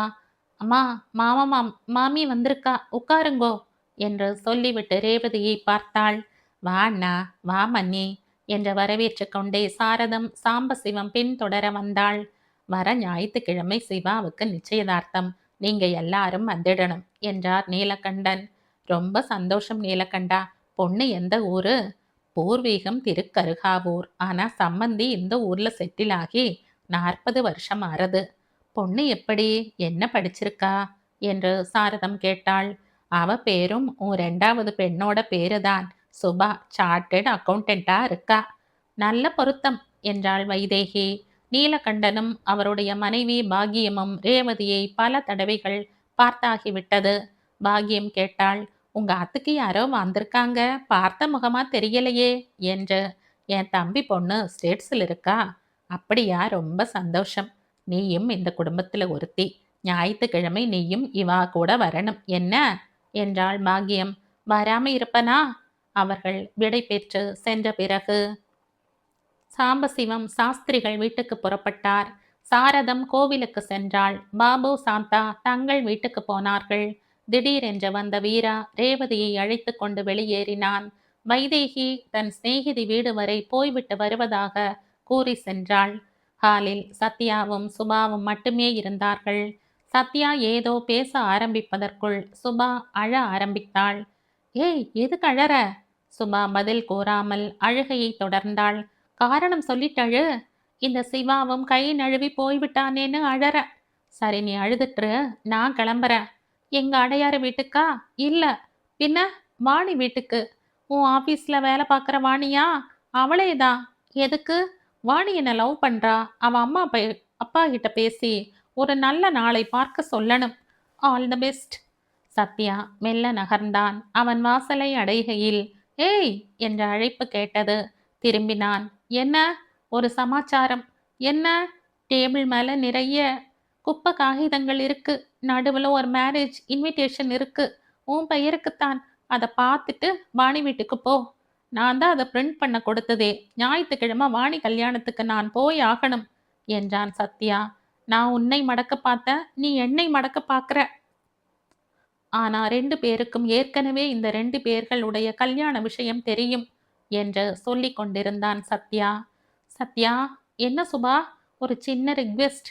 என்ன சுபா? இப்ப நீ சிரிச்சியே. ஆமா, அதுக்கு என்ன? இனிமே அது மாதிரி சிரிக்காத. ஏன்? முகமெல்லாம் முகமெல்லாம் அசடு வழியறது. 7ஆம் தேதி கல்யாணம் என்று நிச்சயிக்கப்பட்டது. ரேவதி அணிந்திருந்த தங்கமும் வைரமும் நகைகளாக உருமாறி வைதேகி மற்றும் சுபாவை அலங்கரித்தன. 6ஆம் தேதி அதிகாலையில் ஒரு டூரிஸ்ட் கார் வந்து நிற்க ரேவதியும் வீராவும் ஏறிக்கொண்டார்கள். பெரியம்மா, இன்னைக்கு தான் என் சிநேகிதி தாரணி வந்தா. அவளுக்கு அடையாறு பார்க் ஷெரட்டன்ல இடம் போட்டிருக்கு. நேரே ஏர்போர்ட்ல இருந்து அங்க போயிடுவோம். நேரமாகும். சாப்பாட்டுக்கு வந்துடுவீங்க இல்லையா? நான் தாரணியோட சாப்பிட போறேன். வீரா, நீ? என்று சாரதம் கேட்டாள். ரேவதி என்ன சொல்றாளோ அதுபடி செய்யறம்மா. திடீரென்று சாரதத்துக்கு கோபம் வந்தது. ஏண்டா வீரா, நாளைக்கு உன் அக்காவுக்கும் தங்கைக்கும் கல்யாணம், தெரியுமோ இல்லையோ? நாளைக்கு தானம்மா? இன்னைக்கு 12 மணிக்கு எல்லாரும் வீட்டை காலி பண்ணிட்டு மண்டபத்துக்கு போயிடுவோம். ராத்திரி 7 மணிக்கு நிச்சயதார்த்தம். இதெல்லாம் உனக்கு தெரியுமோ தெரியாதா? தெரியுமா? தெரிஞ்சும் எதுலேயும் பட்டுக்காம ரேவதி கூடவே போனா எப்படி? பாபு சத்யா 2 பேரும் உழைக்கிற மாதிரி நீயும் அக்கறை காட்ட வேண்டாமா? ஓகேம்மா, நான் ஏர்போர்ட்ல இருந்து நேரா இங்க வந்துடுறேன். சாப்பிட வரேன். இந்தாம்மா ரேவதி, உன்னாலதான். நீ வந்த வேலைதான் என் 2 பொண்ணுக்கும் கல்யாணமே நடக்கிறது. நீயும் வந்துருமா. உன் சிநேகிதியையும் அழைச்சிட்டு வா. ட்ரை பண்ற. அப்படி சொல்லாத ரேவதி. நாங்க கூப்பிட்டாத்தான் அவ வருவான்னா உன் பெரியப்பாவை அனுப்புறேன். அப்பா வருவா, நிச்சயம் வருவா. நிச்சயதார்த்தம். மண்டபத்தில் உறவினர்களும் குடும்ப நண்பர்களும் நிறைந்திருந்தார்கள். ரேவதி கிளிப்பச்சை நிறத்தில் புடவை கட்டிக்கொண்டு வருகிறவர்களை எல்லாம் புன்முறுவல் பூக்க வரவேற்றாள். இந்த காட்சியை காண சாம்பசிவத்துக்கு பெருமிதமாக இருந்தது. சாரதமும் பூரித்து போனாள். திடீரென்று ஒரு படகு கார் வந்து நிற்க அதிலிருந்து சல்வார் கமீஸ் அணிந்து கண்களை மறைக்கும் கருப்பு கண்ணாடி தரித்து ஒரு பெண் இறங்கி எல்லோரையும் அலட்சியமாக பார்த்து கொண்டே பிரவேசித்தாள். ரேவதி அவளை நோக்கி ஓடினாள். ஹாய் தாரணி, நீ சொன்னையே உன் பெரியப்பா நேர்ல வந்து அழைச்சாரேன்னு வந்த. இதற்குள் சாம்பசிவம் வந்தார். நீ வந்ததுல ரொம்ப சந்தோஷம் தாரணி. நாளைக்கு முகூர்த்தம், அதுக்கும் நீ அவசியம் வரணும். ஐ வில் see என்ற அவள் கண்ணாடியை கழற்றினாள். இப்போது அவளுடைய உண்மையான அழகு மண்டபம் பூராவும் பிரகாசித்தது. 2 கல்யாணங்களும் அமோகமாக நடந்து முடிந்தன. அதற்கு அடுத்த நாள் காலை மண்டபத்தில் அனைவரும் கூடியிருந்தார்கள். இன்னும் 1 மணி நேரத்தில் சாப்பாடு முடிந்துவிடும். அதன் பின்னர் மண்டபத்தையும் காலி பண்ணலாம். திடீரென்று வீரா எழுந்தான். Your attention please. சுபா சிரித்தாள். என்னன்னா சென்ட்ரல் ஸ்டேஷன் அனௌன்சர் ஆயிட்டியா? Please lend your ears. Veera Shakespeare ஆயிட்டான் என்றாள் வைதேகி. ஜூலியஸ் சீசர்ல இது அன்டோனி சொல்றானா ப்ரூட்டன் சொல்றானா என்று சார்நாத் கேட்டார். வீரா என்ன சொல்லணுமோ அதை சட்டுப்புட்டுன்னு சொல்லு என்றான் சத்யா. நம்ம வைதேகி சுபா 2 பேரோட கல்யாணத்துக்கும் ஆதார சக்தியா இருந்தவ ரேவதி. அதுக்கு முதல்ல நாம நன்றியை தெரிவிச்சாகணும். தேங்க்யூ ரேவதி. ரொம்ப நன்றியம்மா ரேவதி. ரேவதி பொண்ணு, உனக்கு நான் ரொம்ப கடமைப்பட்டிருக்கம்மா. எங்க 2 பேரையும் சேர்த்து வச்சதுக்கு ரொம்ப தேங்க்ஸ் ரேவதி. அமெரிக்காவில் ஒரு வாழ்க்கை அமைச்சு கொடுத்த நீ பாடுபட்டதுக்கு எப்படி நன்றி சொல்றதுன்னு தெரியல ரேவதி. வீரா விட்ட இடத்தில் இருந்து தொடர்ந்தான். இப்ப எல்லாரும் சொல்லியாச்சு. நானும் என் நன்றியை தெரிவித்துக் கொள்கிறேன். என் திருமணமும் அவள் மூலமாகத்தான் நடக்க போறது. என்னடா சொல்ற வீரா? யாரடா அந்த பெண்? லவ்வா? பொண்ணு யாருப்பா வீரா? அப்பா அம்மா. பொன்னின் பெயர் ரேவதி பஞ்சநதம். சாரதம் சீறி எழுந்தாள். என்னடா சொன்ன? வருங்கால மனைவியின் பெயரை சொன்னேன். அடப்பாவி, அவன் உன் தங்கைடா. கசின் சிஸ்டரை கசின் பிரதர் கல்யாணம் செய்து கொள்றது நம்ம நாட்டுல வழக்கம் இல்ல என்றாள் வைதேகி. இங்கிலாந்துல உண்டு என்றான் சார்நாத். ஏன் வீரா உன் புத்தி இப்படி போறது? ஊரே சிரிக்குமே என்றாள் சாந்தா. ஊரும் சிரிக்காது உலகமும் சிரிக்காது என்றான் சத்யா. என்னடா சத்யா நீயும்? மாமி, இப்ப நான் உங்க மாப்பிள்ளை, டா போட்டு பேசப்படாது, நீங்கன்னு சொல்லணும். இந்த சமயம் பார்த்து படகு கார் வந்தது. கருப்பு கண்ணாடி இல்லாமல் புடவை கட்டிய தாரிணி இறங்கி வந்தாள். என்னடி, எல்லாருக்கும் சொல்லியாச்சா என்று அவள் ரேவதியிடம் கேட்டாள். வீரா சொன்னார், அவ்வளவுதான். ஒரே கூச்சல் குழப்பம். சரி, விஷயத்தை எங்கிட்ட விடு என்ற தாரிணி எழுந்தாள். அனைவரையும் வட்டமாக பார்த்தாள். பிறகு கலகலவென்று சிரிக்கலானாள். பிறகு எல்லோருக்கும் ஒரு செய்தி என்றாள். எல்லோரும் ஆர்வமாக காத்து கொண்டிருந்தார்கள். வீரராகவனுக்கும் என் சிநேகிதிக்கும் இன்னும் சில நாள்ல ஓட்டல் வுட்லண்ட்ஸ்ல கல்யாணம். பிரான்ஸ், சுவிட்சர்லாந்து போன்ற இடங்கள்ல ஹனிமூன். வீரா அப்புறம் அமெரிக்கா போயிடுவார். இத சொல்ல நீ யாரு என்று சாரதம் வெகுண்டாள். நீங்க கோபமா பேசுறப்பத்தான் ரியல் பெரியம்மாவா தெரியறேள். என்ன சொன்ன? நான் தான் ரேவதி, ரேவதி பஞ்சநதம். என் சிநேகிதிதான் தாரணி. பெரியப்பா நீங்க சொல்லுங்களேன். ரேவதி எழுந்தாள், சிரித்தாள். என் பேரு தாரணி. ரேவதியும் நானும் சின்ன வயசுல இருந்து சிநேகிதிகள். உங்க குடும்பத்தின் முழு சரித்திரமும் தெரியும் எனக்கு. 15 வருஷத்துக்கு மேலா நீங்க யாரும் ரேவதியை பார்த்தது இல்லைங்கிற ஒரு உண்மையை என்னை அவளாக நடிக்க வச்சது. ரேவதி ஒரு ரிசர்வ்டு டைப். எதை எப்படி பேசணும் செய்யலாம்னுலாம் அவளுக்கு தெரியாது. பெரியம்மா கிட்டையோ சாந்தா கிட்டையோ சரிக்கு சரி நின்று பேச தைரியம் கிடையாது. இதெல்லாம் எனக்கு கை வந்த கலை. நான் என் பெரியப்பா குடும்பத்துக்கு எல்லாம் செய்ய கடமைப்பட்டவ. ஆனா என் திட்டங்களை எப்படி செய்து முடிப்பதுன்னு குழப்பமா இருக்குன்னா அதுக்கப்புறம்தான் இப்படி ஒரு நாடகத்துக்கு ஸ்கிரிப்ட் எழுதினோம். ஆனா ஒரு விஷயம், வீராவை எனக்கு முன்னமே தெரியும். 2 வருஷம் முன்னாடி என் அப்பா பெசன் நகர்ல கட்டின 4 மாடி கட்டிடத்துக்கு அவர்தான் சைட் இன்ஜினியர். அப்ப ஏற்பட்ட பரிச்சயம் சிநேகமா வளர்ந்தது. நான் இவ்வளவு சொல்லியும் சந்தேகம் இருந்தா நானும் ரேவதியும் எங்க பாஸ்போர்ட்டுகளை காட்டுறோம். அவசியம் இல்ல தாரணி. நீ வந்த அன்னைக்கே நீ என் தம்பி பொண்ணு இல்லைன்னு எனக்கு தெரியும். எப்படி பெரியப்பா? ச்சே, பழக்க தோஷம். அதனால் என்ன? பெரியப்பான்னு கூப்பிடுறதுல தப்பில்ல. எப்படி தெரியும்? சத்யா என் காதுக்கு மட்டும் சொன்னான். சத்யா, உனக்கு எப்படி தெரியும் என்று கேட்டாள். நான் தாண்டி முன்கூட்டியே சத்யாவுக்கு போன்ல சொன்னேன். நாக்கை அறுத்தாலும் ரகசியத்தை வெளியே சொல்ல மாட்டான்னு தெரியும். என் அப்பாவுக்கு சத்யானா உசிர் என்றாள் ரேவதி. எனக்கும் தான் என்று சுபா சத்யாவின் காதில் கிசுகிசுத்தாள். எனக்கு ஒரே குழப்பமா இருக்கு என்றாள் சாரதம். ரேவதி, பெரியம்மா, இனிமே ஒரு குழப்பமும் இராது. நான் எழுதி கொடுத்தது எல்லாம் தான் என் சிநேகிதி நடத்தி காட்டினாள். நீங்க வேணும்னா ப்ரொஃபசர் சார்நாத்தை கேளுங்க. சார்நாத் சிரித்தான். இந்த 2 குட்டி சாத்தான்களுமா ஏதோ விஷமம் செய்ய போறான்னு எனக்கு ஏற்கனவே தெரியும். ஆனா விபரமா எதுவும் தெரியாது. ஆனா ஒண்ணு, இந்த 2 பேரால தான் வைதேகி என் மனைவி ஆனாள் என்றான் அவன். வீரா எழுந்தான். இவ்வளவெல்லாம் செய்த ரேவதிக்கு, உண்மையான ரேவதிக்கு நாம கடன் பட்டிருக்கோம். அம்மா, கைமாறு செய்தாகணும். குடும்பத்தையே பிரிச்சு வச்சவளுக்கு கைமாறா என்றாள் தாரிணி. பிறகு சிரித்து கொண்டே, அவளுக்கும் என் அண்ணாவுக்கும் இந்த மாசம் கடைசி வெள்ளி அன்னைக்கு ஹோட்டல் நியூ உட்லண்ட்ஸ்ல கல்யாணம். Pure love marriage. என் அண்ணா ஹார்வர்ட்ல. எங்க 2 பேருக்கும் ப்ரொஃபசர். பேர் கே குமார், கல்யாண் குமார் என்றாள். ரேவதி, நீ என் பொன். நான் தான் கன்னிகாதானம் செய்து கொடுப்பேன். எனக்கு வேறு யார் இருக்கா பெரியப்பா? நீங்களும் பெரியம்மாவும் தான் எல்லாம். அப்பப்பா, எத்தனை கல்யாணங்கள் என்றான் சத்யா. என்ன எத்தனைன்னு அசடு வழியறீங்க? சத்யா 4. நீ, வைதேகி, தாரிணி, ரேவதி. அதான் தப்பு. சிவகுமாரை மறந்துட்டியே. அவன் உன் மாமா பிள்ளை இல்லையா? கல்யாண சாப்பாட்டுக்கு குறைச்சலே இல்ல என்றான் பாபு.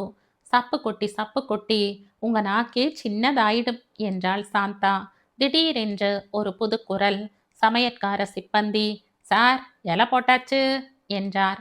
பாபு ஓடினான். சத்யா நடந்தான். வீரா நகர்ந்தான். சாம்பசிவம் மட்டும் அசையவில்லை. அவர் இதுவரை அனுபவித்திராத ஆனந்த மயக்கத்தில் ஆழ்ந்து போயிருந்தார். அதிலிருந்து அவரை மீட்டு அழைத்து போக சாரதத்துக்கு நீண்ட நேரமாகியது.